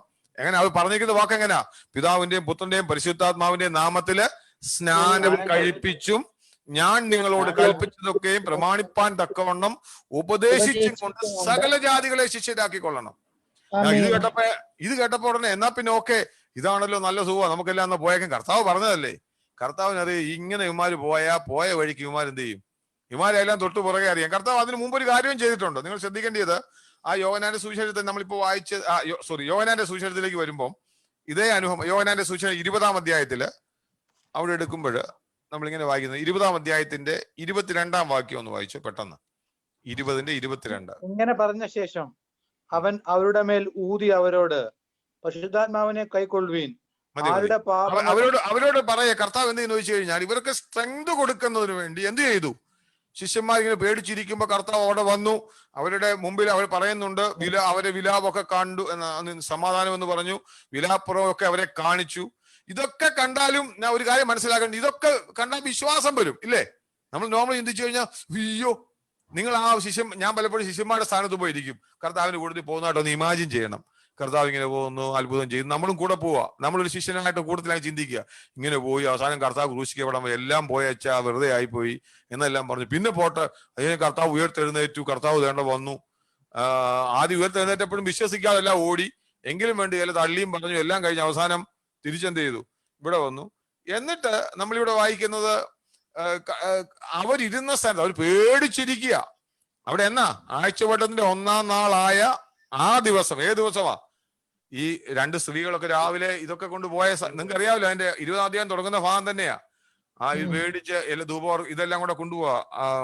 ആ സ്ത്രീകള് മഗ്ദലക്കാരത്തി മറിയയും മറ്റേ മറിയയും എല്ലാം കൊണ്ടുപോയി ഇരുട്ടുള്ള സമയത്ത്. ആ ദിവസം എന്ത് ചെയ്തു? വൈകുന്നേരം ആയപ്പോ ശിശുമാരെല്ലാം പേടിച്ചിരിക്കുക. അന്നേരം എന്ത് ചെയ്തു? ഇവര് വന്ന് പറയുന്നുണ്ട് യേശു ക്രിസ്തു ഉയർത്തെഴുന്നേറ്റു എന്ന് പറയുമ്പോൾ ഇവരൊന്നും വിശ്വസിക്കുന്നില്ല. അതുകൊണ്ട് യേശു കർത്താവ് അവരുടെ ഇടയിലോട്ട് ഇറങ്ങി വന്നിട്ട് വിലാപ്പുറം അവരെ കാണിച്ചു. എന്നിട്ട് പറഞ്ഞിരുന്നല്ലോ, ഇവർക്ക് ശക്തി കൊടുക്കുന്ന വേണ്ടി കർത്താവ് എന്ത് ചെയ്തു? ഊതി പരിശുദ്ധാത്മാവിനെ കൊടുത്തു, നിങ്ങൾ കൈക്കൊള്ളുവീൻ എന്ന് പറഞ്ഞു. കർത്താവ് പണ്ട് നമ്മൾ വായിക്കുന്നുണ്ട്, ഉൽപ്പത്തി പുസ്തകത്തിൽ ആ മണ്ണ് കൊണ്ട് കുഴച്ചുണ്ടാക്കിയിട്ട് ഊതി പരിശുദ്ധാത്മാവിനെ കൊടുത്ത് ജീവനുള്ള സൃഷ്ടി ആക്കിയതുപോലെ, അതുപോലെ തന്നെ ഇവിടെ എന്ത് ചെയ്യുക? പരിശുദ്ധാത്മാവിനെ ഊതി കൊടുക്കുക. അവരുടെ ഉള്ളിലേക്ക് പരിശുദ്ധാത്മാവ് കടന്നു വന്നു. എന്നിട്ട് അവരോട് പറയുന്ന ഭാവമാണ് നമ്മൾ വായിച്ചത് മത്തായില്. എന്ത് ചെയ്യും? നിങ്ങൾ ഭൂലോകത്തൊക്കെ പോയി സകല ജാതികളോടും ശിഷ്യരാക്കിക്കൊള്ളുവിൻ. കാര്യം നമ്മൾ ചിന്തിക്കേണ്ട ഈ കാര്യം, അവരുടെ ഉള്ളിൽ പരിശുദ്ധാത്മാവുണ്ട്, കർത്താവ് ഊതി കൊടുത്തതാണ്, അവര് വിശ്വസിക്കുന്നവരാണ്, വിലാപ്പുറം കണ്ട് കർത്താവിനെ പറ്റിയുള്ള കാര്യങ്ങളെല്ലാം ഉറപ്പുണ്ട്, അവരോട് കർത്താവിന്റെ കൽപ്പനയുണ്ട് പോയി ശിഷ്യരാക്കിക്കൊള്ളുവാൻ. പക്ഷെ ഒരു കാര്യം കർത്താവിന് അറിയാം, ഇതുകൊണ്ട് കാര്യമില്ല, ഇവർക്ക് യഥാർത്ഥത്തിൽ ശിഷ്യരായിരിക്കാൻ പറ്റത്തില്ല.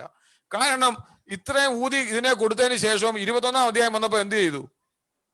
നമ്മൾ ഈ ഇപ്പം യോഹന്നാന്റെ സുവിശേഷം 21-ാം അധ്യായം വന്നപ്പോ അവിടെ അതിന്റെ 3-ാം വാക്യം ഒന്ന് വായിച്ചു, 21-ന്റെ 3.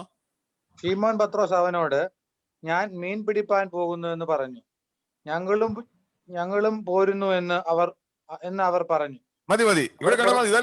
ഇതെല്ലാം കേട്ട് ഊതി കൊടുത്തു, എല്ലാം കണ്ടു, ഉയർത്തെഴുന്നേറ്റതും കണ്ടു. അവസാനം അവന്മാരെവിടെ പോയി? ഞാൻ പോവാച്ചാ, പണ്ട് ഇട്ടേച്ച് പോന്ന വലയൊക്കെ ഇട്ടേച്ച് പോന്ന അല്ലേ? ഇവന്മാരെവിടെ? പണ്ട് വലയൊക്കെ ഇട്ടേച്ച് ഓടിപ്പോന്നവന്മാരാ. ഒന്നും വേണ്ട, ഞങ്ങൾ മനുഷ്യനെ പിടിക്കും, എന്നോ പശ്ചാത്താണ് ഞാനും വരുന്നു പുറകെന്ന് വന്ന് ഇവരെല്ലാം പോയതാ. പക്ഷെ കർത്താവ് ഊതി അവസാനം പരിശുദ്ധാത്മാവിനെ കൊടുത്തു, വിലാപ്പുറം കാണിച്ചു, താൻ ഉയർത്തെഴുന്നേറ്റെന്ന് മനസ്സിലാക്കി. എന്നിട്ടും നേണ്ട പോകുന്നത് എവിടെ പോവാ?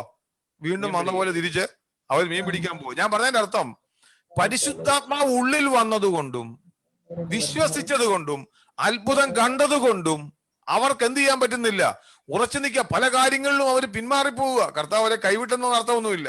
കർത്താവ് വീണ്ടും അവിടെ ചെല്ലുന്നുണ്ട്, നീ എന്നെ സ്നേഹിക്കുന്നു. ഇതുപോലെ ഒരു യഥാർത്ഥ വിശ്വാസിയുടെ, ഒരു നോർമൽ വിശ്വാസിയുടെ ജീവിതമാണ് നമുക്ക് കാണാൻ പറ്റുന്നത്. എന്ന് പറഞ്ഞു കഴിഞ്ഞാൽ അവന്റെ നോർമൽ ജീവിതത്തിൽ പരിശുദ്ധാത്മാവ് ഉള്ളിൽ വന്നവനാണ്, വിശ്വസിക്കുന്നവനാണ്, അത്ഭുതങ്ങൾ കണ്ടവനാണ്. പക്ഷേ സാഹചര്യം വരുമ്പോൾ ഇവനെന്ത് ചെയ്തു പോവും? ഭയപ്പെട്ട് ഇട്ടേച്ചു പോവും. കുടുംബകാരി ഓർക്കുമ്പോൾ അങ്ങോട്ട് പോവും, ഇങ്ങോട്ട് വരുമ്പോ ഇങ്ങോട്ട് പോവും.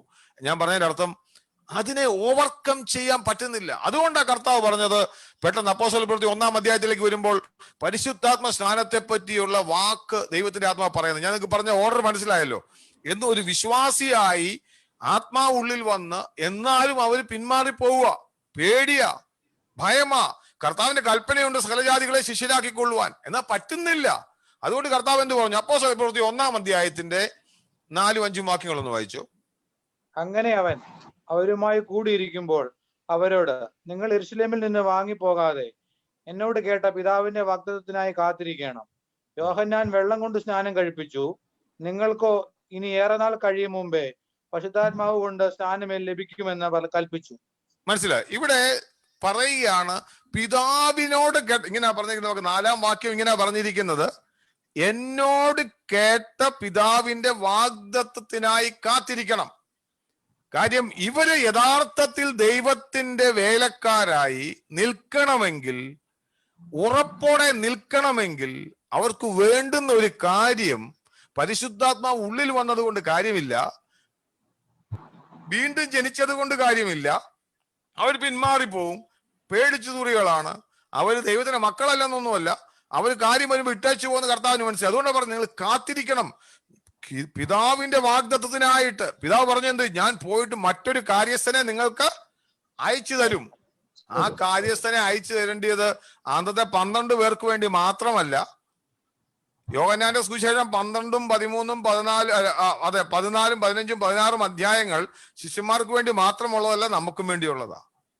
എന്റെ വാഗ്ദത്തിന് വേണ്ടി ഇങ്ങനെ പറഞ്ഞിരിക്കുന്ന വാക്യം, എന്നോട് കേട്ട പിതാവിന്റെ വാഗ്ദത്തത്തിനായി കാത്തിരിക്കണം എന്ന് പറഞ്ഞാൽ നിങ്ങൾ പരിശുദ്ധാത്മാവ് ഉള്ളവരാണ്, അത്ഭുതം കണ്ടവരാ, വിശ്വസിച്ചവരാ. പക്ഷെ അതുകൊണ്ട് തീരുന്നില്ല. ഈ വാഗ്ദത്വമുണ്ട്. അങ്ങനെയുള്ള ഒരുവന് മാത്രമേ എന്ത് ചെയ്യാൻ പറ്റത്തുള്ളൂ. അതാ പറയുന്നത്, യോഹന്നാൻ ചെയ്തതുപോലെ ഏറെ നാൾ കൊണ്ട് പരിശുദ്ധാത്മാവ് കൊണ്ട് സ്നാനം ലഭിക്കും. ഇനി ഞാൻ എല്ലാ വാക്യങ്ങളും വായിക്കുന്നില്ല, അതിന്റെ ഉദ്ദേശം മാത്രം. എന്റെ 8-ാം വാക്യം വായിച്ചു. അടുത്ത കർത്താവ് തന്നെ പറയാം എന്തോ സംഭവിക്കുമെന്ന്. അന്നേരം വായിച്ചു 8-ാം വാക്യം. പരിശുദ്ധാത്മാവ് നിങ്ങളുടെ മേൽ വരുമ്പോൾ നിങ്ങൾ ശക്തി ലഭിച്ചിട്ട് യെരൂശലേമിലും യഹൂദിയയിലും എല്ലായിടത്തും ശമരിയയിലും ഭൂമിയുടെ അറ്റത്തോളവും എന്റെ സാക്ഷികളാകുമെന്ന് പറഞ്ഞു.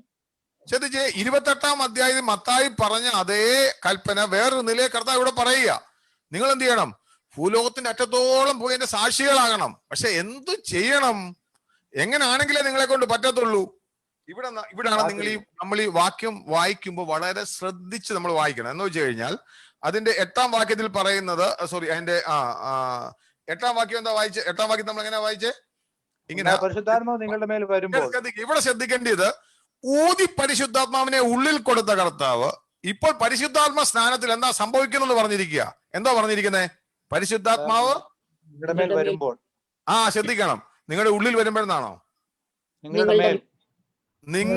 മേൽ വരുമ്പോൾ. ഞാൻ ഇത് പറഞ്ഞതിന്റെ അർത്ഥം നമ്മൾ ഇത് വളരെ വ്യക്തമായിട്ട് മനസ്സിലാക്കണം. ഓൾറെഡി പരിശുദ്ധാത്മാവിയുടെ ഉള്ളിലുള്ളവരാ. പരിശുദ്ധാത്മ സ്നാനം ഞാനിപ്പോ പറയാം. ഞാനിപ്പോ വെള്ളത്തിൽ സ്നാനത്തിന് ഇറങ്ങിയാൽ എനിക്ക് പറയാം വെള്ളം എന്റെ മേലായിരിക്കുന്നത്. അല്ല, ഞാൻ വെള്ളത്തിൽ മുങ്ങിക്കഴിയുമ്പോൾ എവിടാ ഞാൻ ഇരിക്കുന്നത്? വെള്ളം എന്റെ മേലാ. എന്നാൽ ഞാൻ ഒരു ഗ്ലാസ്സിൽ വെള്ളം കുടിച്ചാലോ വെള്ളം എന്റെ ഉള്ളിലാന്ന് പറയും. ഞാൻ നിങ്ങൾക്ക് പറയുന്നത് മനസ്സിലായി എന്ന് പറഞ്ഞതുപോലെ, ഞാനൊരു മനസ്സിലാക്കാൻ വേണ്ടി ഒരു ഉദാഹരണമായിട്ട് പറഞ്ഞെന്നുള്ളതേ ഉള്ളൂ.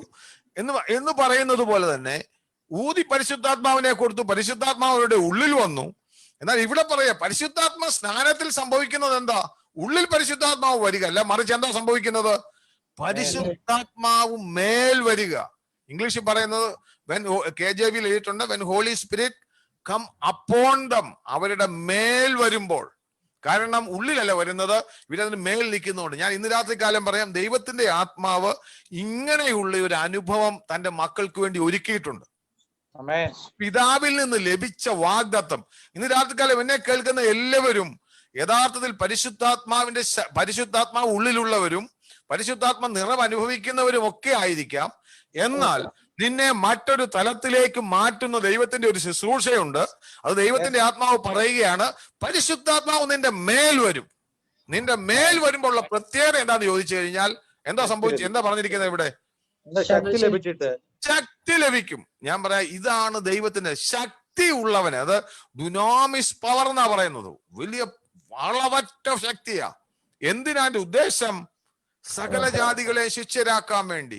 ഇവിടെ പറയുന്നുണ്ട്, നിങ്ങൾ എല്ലായിടത്തും എന്റെ സാക്ഷിയാകാൻ വേണ്ടി, ഭൂമിയുടെ അറ്റത്തോളം എന്റെ സാക്ഷിയാകാൻ വേണ്ടി. ഇന്ന് രാത്രികാലം നമ്മൾ മനസ്സിലാക്കേണ്ട കാര്യം, പലപ്പോഴും നമുക്ക് നമ്മുടെ കൂടെ ജോലി ചെയ്യുന്നവരോടോ നമ്മുടെ ആൾക്കാരോടൊക്കെ പറയാൻ ഒരു മടിയും നാണവും ഒക്കെ ഉണ്ട്, ഇല്ലേ?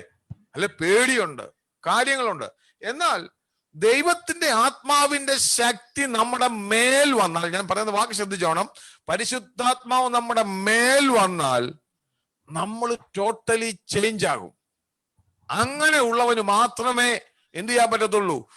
മറ്റുള്ളവരുടെ മുമ്പിൽ സാക്ഷിയാകാൻ പറ്റത്തുള്ളൂ. ഞാൻ ആദ്യം പറഞ്ഞല്ലോ, ഞാൻ ആദ്യം 8:30 തൊട്ട് നമ്മൾ കുറച്ച് കാര്യം സംസാരിച്ചല്ലോ. ഞങ്ങളുടെ വല്യപ്പച്ചനൊക്കെ അവരുടെ കാലത്ത് സംഭവിച്ച സംഭവം പറഞ്ഞ ഇതായിരുന്നു. അവരുടെ മേൽ പരിശുദ്ധാത്മാവിന്റെ സ്നാനം ഉണ്ടായി. അവർക്ക് പിന്നെ സ്വന്തക്കാരോ ബന്ധുക്കാരോ കുടുംബക്കാരോ ഒന്നുമല്ല അവരുടെ വിഷയം. അവർക്കൊന്നറിയാം, അവരെ ദൈവം ഒരു പദ്ധതിക്ക് വേണ്ടി വിളിച്ചതാണ്. അതിനുവേണ്ടി ഏതറ്റം വരെ പോകുന്നതിനും അവർക്ക് യാതൊരു മടിയുമില്ലായിരുന്നു.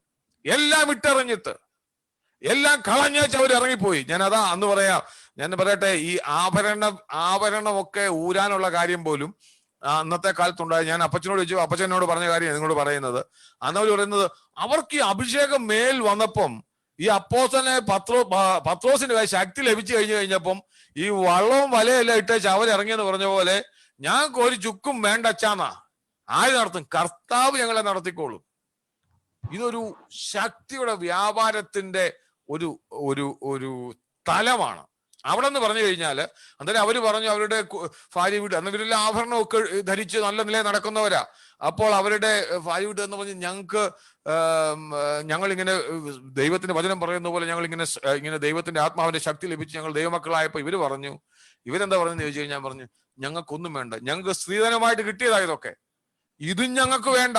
നിങ്ങളിങ്ങനെ ഞങ്ങൾക്ക് അപമാനമായിട്ട് മാറി നിങ്ങളിങ്ങനെ പോയത്, ഞങ്ങളുടെ കുടുംബക്കാർക്ക് നാണക്കേടായി, നീയൊക്കെ പെന്തിക്കോസ് എന്ന് പറയുന്നത്. അല്ലെങ്കിൽ ഇങ്ങനെ പറഞ്ഞപ്പോ ഇവര് പറഞ്ഞു, ഒരു നാണോവില്ല, ഞങ്ങൾക്ക് നിങ്ങളുടെ ഒരു വീതവും വേണ്ട, ഇതാണ്ട് ഊരി ഇതും പിടിച്ചോ, സ്ത്രീധനം കിട്ടിയതും പിടിച്ചോ, ഞങ്ങൾക്കൊന്നും വേണ്ട. എന്താണെന്നറിയാവോ? ഞങ്ങൾ കണ്ട ഒരു ശക്തിയുണ്ട്, അത് ഞങ്ങളെ നടത്തുവാൻ മതിയായതാ. ഞാൻ പറഞ്ഞതിന്റെ അർത്ഥം ഇതായിരുന്നു ആദിമകാലത്തെ അവരുടെ കാഴ്ചപ്പാട്. അതെങ്ങനെ ഉണ്ടായെന്ന് ചോദിച്ചു കഴിഞ്ഞാൽ, ഈ ശക്തി അവരുടെ മേൽ വ്യാപരിച്ചപ്പോൾ സാഹചര്യങ്ങളോ ചുറ്റുപാടോ ഒന്നും അവർക്ക് വിഷയമല്ലാത്ത നിലയിൽ ദൈവത്തിന്റെ ആത്മാവിന്റെ ശക്തി അവരുടെ മേൽ വ്യാപരിച്ചു. ഇത് തന്നെയാണ് നമ്മൾ ഇവിടെ വായിക്കുന്നത്. നമ്മൾ ഈ അപ്പോസ്തല പ്രവൃത്തി വായിക്കുന്നത് 2-ാം അധ്യായത്തിലേക്ക് കടന്നു വരുമ്പോൾ ഇവരുടെ മേൽ പരിശുദ്ധാത്മാവ് വരുന്നതിനെ പറ്റി ഞാൻ പറയുകയാണ്. അവിടെ 2-ാം അധ്യായത്തിലേക്ക് വരുമ്പോൾ 3-ാം വാക്യം ഒന്ന് വായിച്ചു. നമുക്ക് അറിയാവുന്ന വേദഭാഗമാണ്, ഞാൻ പെട്ടെന്ന് അതിനകത്ത് വായിക്കും. 3-ാം വാക്യം പറഞ്ഞു വായിച്ചു. അഗ്നിജാല പോലെ പിളർന്നിരിക്കുന്ന നാവുകൾ അവർക്ക് പ്രത്യക്ഷമായി, അവരിൽ ഓരോരുത്തന്റെ മേൽ പതിഞ്ഞു.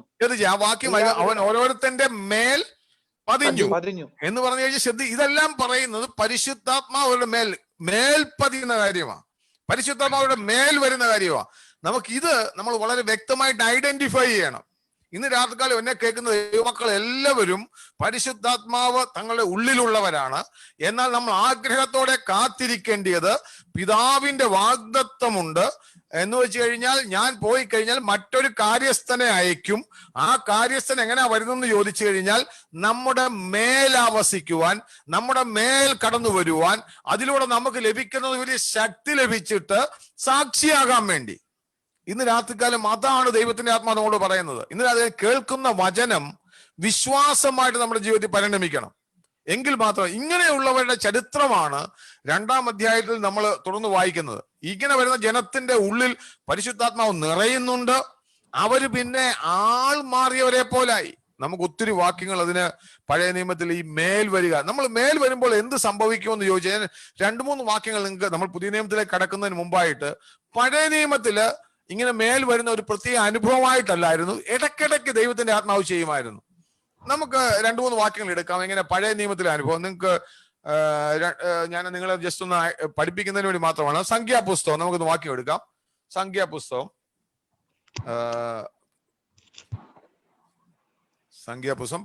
11-ാം അധ്യായത്തിന്റെ 17-ാം വാക്യം ഒന്ന് വായിച്ച്. 11:17. അവിടെ ഞാൻ ഇറങ്ങി വന്ന് നിന്നോട് അരുളി ചെയ്യും, ഞാൻ നിന്റെ മേലുള്ള ആത്മാവിൽ കുറെ എടുത്ത് അവരുടെ മേൽ പകരും. ശ്രദ്ധിക്കുക, അവിടെ ആ വാക്കൊന്ന് ശ്രദ്ധിക്കണേ. നിന്റെ ഉള്ളിലുള്ള ആത്മാവിൽ നിന്നാണോ അവിടെ എഴുതിയിരിക്കുന്നത്? എന്റെ ഒരു മിനിറ്റ്, അവിടെ ഞാൻ ഇറങ്ങി വന്ന് ഞാൻ നിന്റെ മേലുള്ള ആത്മാവിൽ. നോക്കണം, നിന്റെ മേലുള്ള ആത്മാവ്. ഞാൻ ഈ പറയുന്നത് ദൈവത്തിന്റെ വചനം ഒരു കാര്യവും വെറുതെ പറയത്തില്ല. നിന്റെ മേലുള്ള.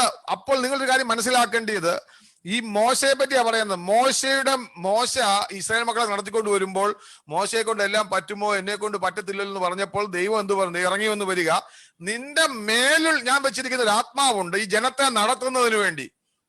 നിനക്ക് വയ്യ എന്ന് പറയുകയാണെങ്കിൽ ആ വെച്ചിരിക്കുന്ന നിന്റെ മേലുള്ള ആത്മാവിൽ ഞാൻ കുറച്ചെടുത്ത് എന്ത് ചെയ്തേക്കാം? അവരുടെ ഉള്ളിൽ കൊടുക്കാമെന്നല്ല, എന്ത് ചെയ്യും?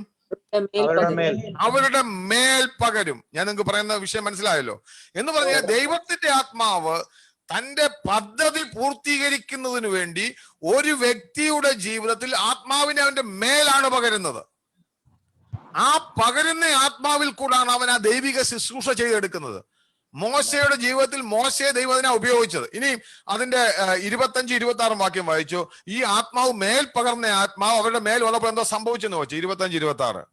എന്നാൽ യഹോവ ഒരു മേഘത്തിൽ ഇറങ്ങി അവനോട് അരുളി ചെയ്തു, അവമേലുള്ള ആത്മാവിൽ കുറെ. ആ വാക്യം ശ്രദ്ധിച്ച് വായിക്കാൻ, നിങ്ങൾ ആ വാക്യം വായിക്കാൻ ശ്രദ്ധിച്ചു. അവന്റെ മേലുള്ള ആത്മാവിൽ കുറെ എടുത്ത് മൂപ്പന്മാരായ ആ 70 പുരുഷന്മാർക്ക് കൊടുത്തു. ആത്മാവ് അവരുടെ മേൽ അവസാനിച്ചപ്പോൾ അവർ പ്രവചിച്ചു. ശ്രദ്ധിച്ചു നോക്കിയേ, എന്തോ ചെയ്യേണ്ടത്? ആ ആത്മാവിനെ എടുത്ത് അവരുടെ മേൽ എന്ന് വെച്ചാൽ മോശയ്ക്ക് അയ്യോ എല്ലാം പറ്റുന്നില്ല, ഈ ജനത്തെ ഞാൻ എങ്ങനെ കൊണ്ടുപോകുമെന്ന് പറഞ്ഞപ്പം 70 പേരെ നീ മൂപ്പന്മാരെ തിരഞ്ഞെടുക്കാൻ പറഞ്ഞു. തിരഞ്ഞെടുത്തപ്പോ ദൈവത്തിന്റെ ആത്മാവ് മേഘത്തിൽ ഇറങ്ങി വന്നിട്ട് മോശയുടെ മേലുള്ള ആത്മാവിലെ കുറെ എടുത്തിട്ട് ഈ 70 പേരുടെ മേൽ വെച്ചു. നിങ്ങൾ എല്ലാ വാക്കും ശ്രദ്ധിക്കണം. അവിടെ ഞാൻ പറയുന്നത്, നമ്മൾ ബൈബിൾ പഠിക്കുമ്പോൾ ഇത് നമ്മുടെ ഉള്ളില് ഒരു വലിയ വിശ്വാസം ആയി ഡെവലപ്പ് ചെയ്യണമെങ്കിൽ കേൾവി ക്രിസ്തുവിന്റെ വചനത്താലും വരുന്ന ഈ വചനം കേൾക്കുമ്പോൾ നമ്മുടെ ഉള്ളിലുള്ള ആത്മാവിലെ മേൽ വരുന്ന ഒരു അനുഭവമുണ്ട്. ആ എടുത്തു വെച്ചപ്പോൾ അവരെന്ത് ചെയ്തു? അവിടെ 25-ാം വാക്യത്തിൽ ആത്മാവ് അവരുടെ മേൽ ആവസിച്ചപ്പോൾ അവരെന്ത് ചെയ്തു? പ്രവചിച്ചു. ഞാൻ പറഞ്ഞു കഴിഞ്ഞാൽ ദൈവത്തിന്റെ ശുശ്രൂഷയ്ക്ക് വേണ്ടി ആക്കി കഴിഞ്ഞു കഴിഞ്ഞപ്പോൾ അവര് പ്രവചിച്ചു. ഇന്ന് രാത്രികാലം നമ്മൾ മനസ്സിലാക്കേണ്ട കാര്യം, ദൈവത്തിന്റെ ആത്മാവിന്റെ നമ്മുടെ മേൽ വരുന്ന ഒരു അനുഭവം, അത് ദൈവത്തിന്റെ പദ്ധതിക്ക് വേണ്ടി നമ്മളെ കൊണ്ടുപോകുന്നു. അവർ പ്രവചിച്ചു, നമ്മൾ വായിച്ചു. എന്നിട്ട് നമ്മൾ അതിന്റെ 29-ാം വാക്യം കൂടെ ഒന്ന് വായിച്ചു. 29-ാം വാക്യം വന്നു കഴിഞ്ഞപ്പോൾ ഇത് അറിയാൻ പറ്റും. അന്ന് മോശ, ഞാൻ പറഞ്ഞേക്കാം, മോശയുടെ കൂട്ടത്തിൽ ഉണ്ടായിരുന്ന യോശുവ ഉണ്ടായിരുന്നു. അതായത് യോശുവ നോക്കിയപ്പോ എടാ കുറച്ചെണ്ണം അവിടെ ഇരുന്ന് പ്രവചിക്കുന്നു. ചേട്ടാ ഞാൻ ഇടയ്ക്ക് വായിച്ചെന്നുള്ളതേ ഉള്ളൂ. അതിന്റെ 29-ാം വാക്യം ഒന്ന് വായിച്ചോ. 29 തൊട്ട് വായിച്ചോ. മോശ അവനോട്, എന്നെ വിചാരിച്ച് നീ അസൂയപ്പെടുന്നുവോ? യഹോവയുടെ ജനമൊക്കെയും പ്രവാചകന്മാരാകുകയും യഹോവ തന്റെ ആത്മാവിനെ അവരുടെ മേൽ പകരുകയും ചെയ്തെങ്കിൽ കൊള്ളായിരുന്നു എന്ന് പറഞ്ഞു. ശ്രദ്ധിച്ചു നോക്കി, ഇവിടെ മോശ പറയുന്ന ഒരു വാക്ക് ശ്രദ്ധിച്ചു നോക്കിക്കേ. എന്ന് വെച്ചാൽ അന്ന് അതിന്റെ തൊട്ടു മുമ്പിൽ പറയുന്ന യോശുവ വന്ന് പറയാ, അവിടെ കിടന്ന് കുറെ എണ്ണം 70 എണ്ണം അവിടെ ഇരുന്ന് പ്രവചിച്ചോണ്ടിരിക്കുക. അന്നേരം പറയുക, മോശയോട് പറയുക, നീ അസൂയപ്പെടുന്നുവോ? യഹോവയുടെ ജനമൊക്കെയും പ്രവാചകന്മാരാണ് ആകണമെങ്കിൽ എന്താ സംഭവിക്കുക നിങ്ങൾക്ക് പറയാോ? ആത്മാവിനെ കുറേശ്ശെ ഇവരുടെ മേൽ വരണം. ആത്മാവ് കുറേശ്ശെ ഇവരുടെ മേൽ വന്നാൽ ഇവരെന്ത് ചെയ്യും? ഇവരെല്ലാം പ്രവാചകന്മാരാക്കും. യഹോവ തന്റെ ആത്മാവിനെ അവരുടെ മേൽ പകരുകയും ചെയ്തെങ്കിൽ നന്നായിരുന്നു എന്ന് പറഞ്ഞു. ഞാനിപ്പോ ഇതിനിടയ്ക്ക് ആ വിഷയം പറഞ്ഞെന്നുള്ളൂ. അതായത് ദൈവത്തിന്റെ ആത്മാവ് മേൽ വരുമ്പോൾ ദൈവം ചില പദ്ധതികൾക്ക് വേണ്ടി, ദൈവത്തിന്റെ ചില ശുശ്രൂഷകൾക്ക് വേണ്ടി അവരെ വേർതിരിക്കുകയാണ്. 70 പേരെ വെറുതെ ഞാൻ അങ്ങോട്ട് വിട്ടേക്കാമെന്നല്ല, ദൈവത്തിന്റെ ആത്മാവിന്റെ ഓരോ പങ്ക് അവരുടെ മേൽ പകർന്ന് അവരെ ആ ശുശ്രൂഷയ്ക്ക് വേണ്ടി ദൈവം മാറ്റുക ചെയ്തത്. അവർ പ്രവചിക്കാൻ തുടങ്ങി, മോശയ്ക്ക് ഒരു സഹായമായി മാറാൻ തുടങ്ങി. നമുക്ക് 2-3 നിങ്ങളുടെ മേല് ആ വിഷയം എന്ന് പറയാനുണ്ട്. നിങ്ങൾക്ക് പെട്ടെന്ന് 2-3 വാക്യങ്ങൾ എടുത്ത് വായിച്ച് ഞാൻ പറയാം എന്താ ദൈവത്തിന്റെ ആത്മാവ് മേൽ വരുന്ന അനുഭവത്തെ പറ്റി. സംഖ്യാപുസ്തകം പഴയ നിയമത്തിന് 2-3 വാക്യം. സംഖ്യാപുസ്തകം 24:2 പെട്ടെന്ന് നിങ്ങൾ വായിച്ചോ.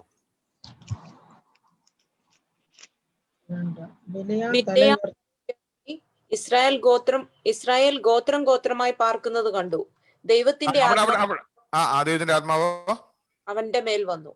ശ്രദ്ധിച്ചു നോക്കിയേ, ദൈവത്തിന്റെ ആത്മാവ് ആരുടെ മേൽ? അവിടെ ബിലയാം പ്രവചിക്കാൻ പോവുക. ബിലയാമിനെ വിളിച്ച് എന്തിനു വേണ്ടി കൊണ്ടുപോയതാ? അവനെ ശപിക്കാൻ വേണ്ടി പോയതാ. എന്നാൽ അവിടെ ചെന്നപ്പോ എന്തോ സംഭവിച്ചു? 24:2 നമ്മൾ വായിക്കുന്നത്, ബിലയാമിന്റെ മേൽ ദൈവത്തിന്റെ ആത്മാവ് വന്നു. ശ്രദ്ധിച്ചോ, എന്റെ ഉള്ളിൽ നിറയുന്ന അനുഭവമല്ല, എന്റെ ഉള്ളിലുള്ള അനുഭവമല്ല, പ്രവചന ശുശ്രൂഷയ്ക്കും ദൈവത്തിന്റെ പദ്ധതികൾക്ക് വേണ്ടിയും ദൈവം ഉപയോഗിക്കുമ്പോൾ ദൈവത്തിന്റെ ആത്മാവ് എന്ത് ചെയ്യും? മേൽ വരും. ഓക്കെ, മേൽ വന്നപ്പോൾ അവൻ എന്ത് ചെയ്തു? പ്രവചിച്ചു. പിന്നെ നമ്മൾ അവിടെ വായിക്കുന്ന ബിലിയാമിന്റെ പ്രവചനത്തിന്റെ വാക്കുകൾ, അതൊന്നും എന്റെ വിഷയമല്ല, ഞാൻ എടുത്തുന്നുള്ളതേ ഉള്ളൂ.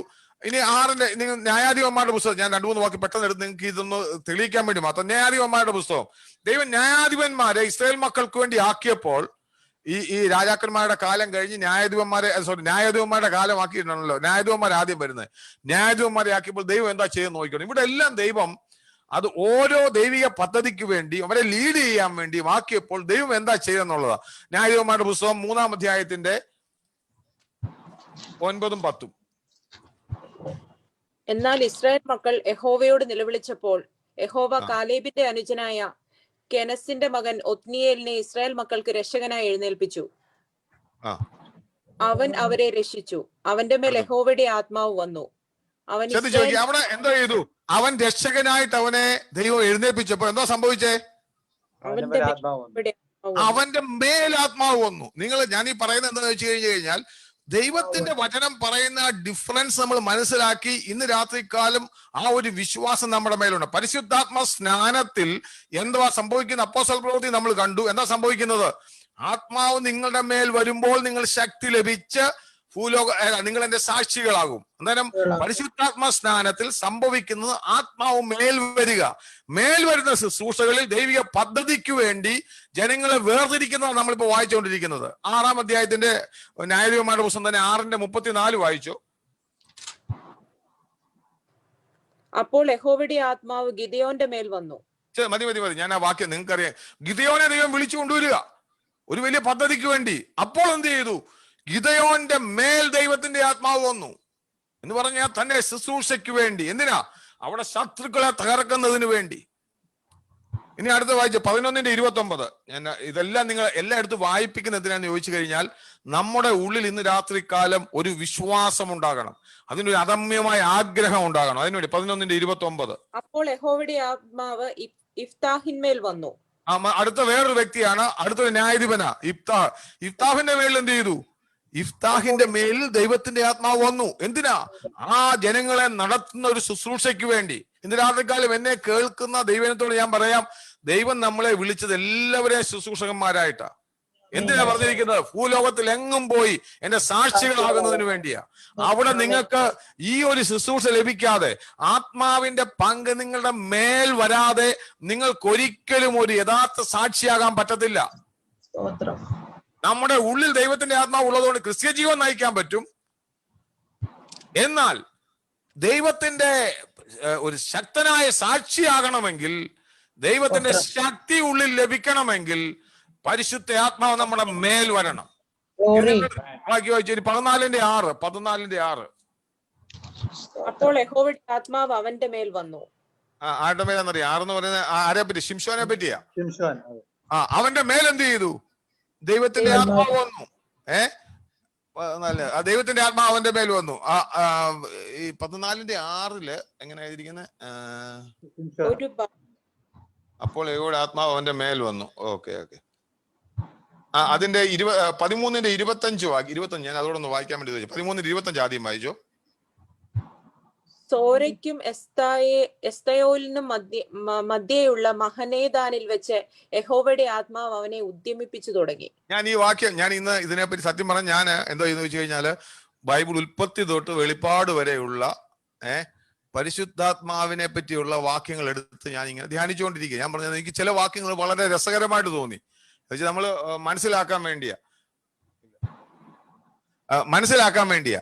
അന്നേരം അവിടെ ഈ ഭാഗത്ത് വായിച്ചപ്പോ ഈ വാക്യം വായിച്ചപ്പോ എനിക്ക് വളരെ സന്തോഷമായിട്ട് തോന്നി. എന്ത് മഹനദാദിൽ വെച്ചിട്ട് എന്ത് ചെയ്തു?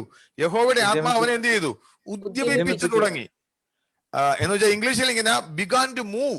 പതുക്കെ അവന്റെ ഉള്ളിൽ ഇങ്ങനെ അനങ്ങാൻ തുടങ്ങി. എന്ന് ഞാൻ പറഞ്ഞ മനസ്സിലായല്ലോ. ഒരു ശുശ്രൂഷയ്ക്ക് വേണ്ടി ഞാൻ ഉള്ളവനാ. എന്നെ ദൈവം വിളിച്ചിരിക്കുന്നത് ഇന്നതിനാ. ശിംശോൻ അറിയാം താൻ നാസിർ വ്രതക്കാരനാ. തലമുടിയൊക്കെ നീട്ടി വളർത്തിയ നാസിർ വ്രതക്കാരനാ.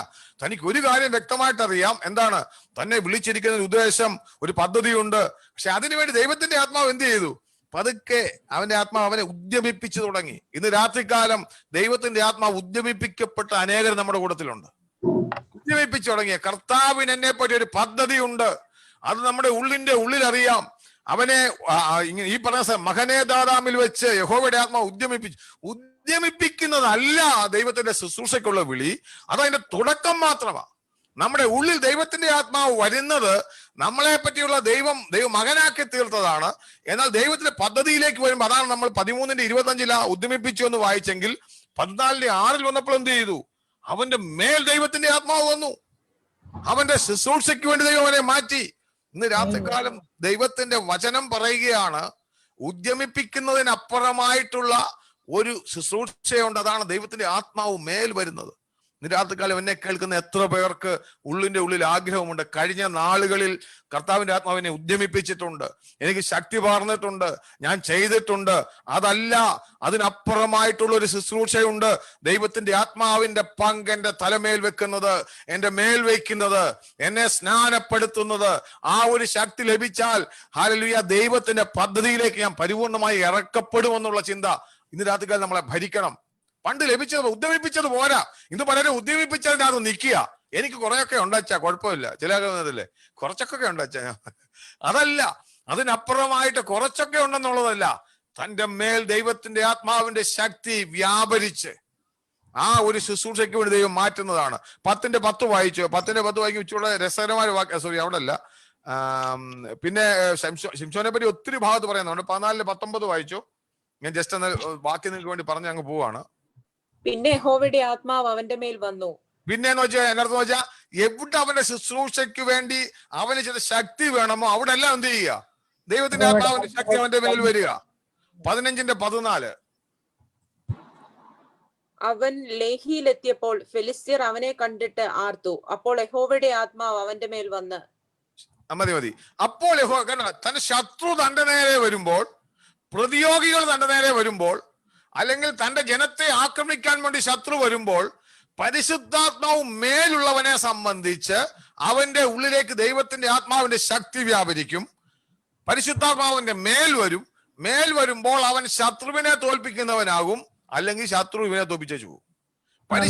അതിനു മുമ്പ് ഇസ്രായേൽ മക്കൾ പരാജയപ്പെടുന്ന സ്ഥാനത്താണ് ദൈവം ശിംശോനെ വിളിക്കുന്നത്. ഇവര് വരുമ്പോൾ ഇസ്രായേൽ മക്കൾ ഓടും. പിന്നെന്ത് ചെയ്തു? ശിംശോനെ എഴുന്നേൽപ്പിച്ചു. അവന്റെ മേൽ ശക്തി പകർന്നു. അവൻ നാസീറായിട്ട് വളർന്നു വന്നു. അവന്റെ മേൽ ശക്തി പകർന്ന് അവനെ ഉദ്യമിപ്പിച്ചു തുടങ്ങി. അവന്റെ മേൽ പകർന്നു കൊടുത്തതോടെ അവൻ ദൈവത്തിന്റെ പദ്ധതിയിൽ വീണ്ടെടുപ്പുകാരനായി, വിടുതലുകാരനായിട്ട് മാറി. ആ വാക്യം ചില ട്രാൻസ്ലേഷനിൽ ഇങ്ങനെ പറഞ്ഞിരിക്കുന്ന മൈറ്റ്ലി അപ്പോൺ ഹിം എന്നാ, ശക്തിയോടെ അവന്റെ മേൽ വന്നെന്നാ. ഞാൻ പറയാം, ഇതൊക്കെ ഓരോ തലവാ. ഉദ്യമിപ്പിക്കുക, മേൽ വരിക, ശക്തിയോടെ അവന്റെ മേൽ വരിക. ഞാൻ പറഞ്ഞത് ഇതൊക്കെ ഒരു വിശ്വാസം. ഞാൻ പറയാം, നിന്റെ മേൽ കഴിഞ്ഞ നാളുകളിൽ ദൈവത്തിന്റെ ആത്മാവിന്റെ ശക്തി നിന്റെ മേൽ ഉണ്ടായിരിക്കാം, എന്നാൽ ശക്തിയോടെ നിന്റെ മേൽ വരുന്ന അനുഭവം, അതിനോട്ട് ആഗ്രഹത്തോടെ കാത്തിരിക്കുക. നീ ചിന്തിക്കുന്നതിനപ്പുറമായിട്ട് വലിയ പദ്ധതികളിലേക്ക് ദൈവം നിന്നെ നയിക്കുന്ന നിലയിൽ 15:14 നമ്മൾ വായിച്ചായിരുന്നോ? ഇല്ല, വായിച്ചു 15. നീ 1 ശമൂവേൽ. ഇനി ഞാൻ ഇത്ര നമ്മള് ന്യായാധിപന്മാരുടെ ചരിത്രമാണ് വായിച്ചത്. ഞാൻ പഴയ നിയമം നിങ്ങളെ കൊണ്ടുവരിക ഓരോന്ന്. ആദ്യം നമ്മൾ അവിടെ തൊട്ടേ വായിച്ചു വന്നു. മോശയുടെ ചരിത്രം വായിച്ചു, യോശുവയുടെ ചരിത്രം വായിച്ചു, ന്യായാധിപന്മാരുടെ ചരിത്രം വായിച്ചു. ഇനി രാജാക്കന്മാരുടെ ചരിത്രമാണ്. 1 ശമൂവേൽ അതിന്റെ അകത്ത് 10-ാം അധ്യായത്തിന് 6-ാം വാക്യം വായിക്കാം. യഹോവയുടെ ആത്മാവ് ശക്തിയോടെ നിന്റെ മേൽ വന്നിട്ട് നീയും അവരോട് പ്രവചിക്കുകയും. ശ്രദ്ധിച്ച, ഇവിടെ ഒരു കാര്യം ശ്രദ്ധിക്കുക. ശൗൽ രാജാവിനെ വിളിക്കുക, അടുത്തൊരു ദൈവ ശുശ്രൂഷയ്ക്ക് വേണ്ടി ഒരുവിനെ വിളിക്കുക. അവിടെ എന്താണ് എന്ത് പറഞ്ഞത്? അവനോട് പറയാ, യഹോവയുടെ ആത്മാവ് എങ്ങനെ വരും? ശക്തിയോടെ നിന്റെ മേൽ വന്നിട്ട്. ശ്രദ്ധിക്കുക, ആ ശുശ്രൂഷയ്ക്ക് വേണ്ടി വേർതിരിച്ച വ്യക്തിയോട് പറയുകയാണ്, ശക്തിയോടെ നിന്റെ മേൽ വരുമ്പോൾ നീ എന്ത് ചെയ്യും? നീ പ്രവചിക്കും. ആയി തീരുകയെന്ന് അടുത്ത വാക്യത്തിൽ പറയുന്നുണ്ട്. അതിന്റെ 10-ോട്ട് വായിച്ചേ. അവർ അവിടെ ഗിരിയിങ്കൽ എത്തിയപ്പോൾ ഒരു പ്രവാചക ഗണമിത അവനെതിരെ വരുന്നു. ദൈവത്തിന്റെ ആത്മാവ് ശക്തിയോടെ അവന്റെ മേൽ വന്നു. നിങ്ങൾ ഈ വാക്യങ്ങളെല്ലാം ശ്രദ്ധിക്കണം. ദൈവത്തിന്റെ ആത്മാവ് എന്ത് ചെയ്തു? നേരത്തെ പറഞ്ഞതുപോലെ തന്നെ, പ്രവാചകൻ പറഞ്ഞതുപോലെ ശക്തിയോടെ അവന്റെ മേൽ വന്നു. ശൗലിന്റെ കഴിവല്ല, ശിംശോന്റെ കഴിവല്ല. ഞാൻ ഇന്ന് രാത്രിക്കാലം ഞാൻ പറയാൻ ഉദ്ദേശിച്ചത് മോശയുടെ കഴിവല്ല, 70 പേരുടെ കഴിവല്ല. ദൈവത്തിന്റെ ആത്മാവ് ശക്തിയോടെ, ദൈവത്തിന്റെ ആത്മാവ് അവന്റെ മേൽ വന്നപ്പോൾ അവർ ആളുമാറിയവരെ പോലായി. അവരെ പദ്ധതിക്ക് വേണ്ടി ദൈവം വിളിച്ചു വേർതിരിച്ചു. ഇന്ന് രാത്രികാലം നമ്മളോടുള്ള ദൈവത്തിന്റെ ദൂതെന്ന് പറയുന്നത് ശക്തിയോടെ, മൈറ്റ്ലി അപ്പോൺ ദം. അതിനുവേണ്ടി ഒരു ആഗ്രഹം. കർത്താവ്, ഇങ്ങനെ ചില ആൾക്കാരെ നീ വേർതിരിച്ചെങ്കിൽ ആ ശക്തി എന്റെ മേൽ. അതാണ് നമ്മൾ കാത്തിരിപ്പ് യോഗം എന്ന് പറയുന്നത്. അതിനുവേണ്ടി കാത്തിരിക്കുവാൻ ദൈവത്തിന്റെ ആത്മാവ് നമ്മോട് പറയുക. 11-ാം അധ്യായത്തിന്റെ 6-ാം വാക്യോട് വായിച്ചു. 11:6. ശൗൽ വർത്തമാനം കേട്ടപ്പോൾ ദൈവത്തിന്റെ ആത്മാവ് അവന്റെ മേൽ ശക്തിയോടെ വന്നു.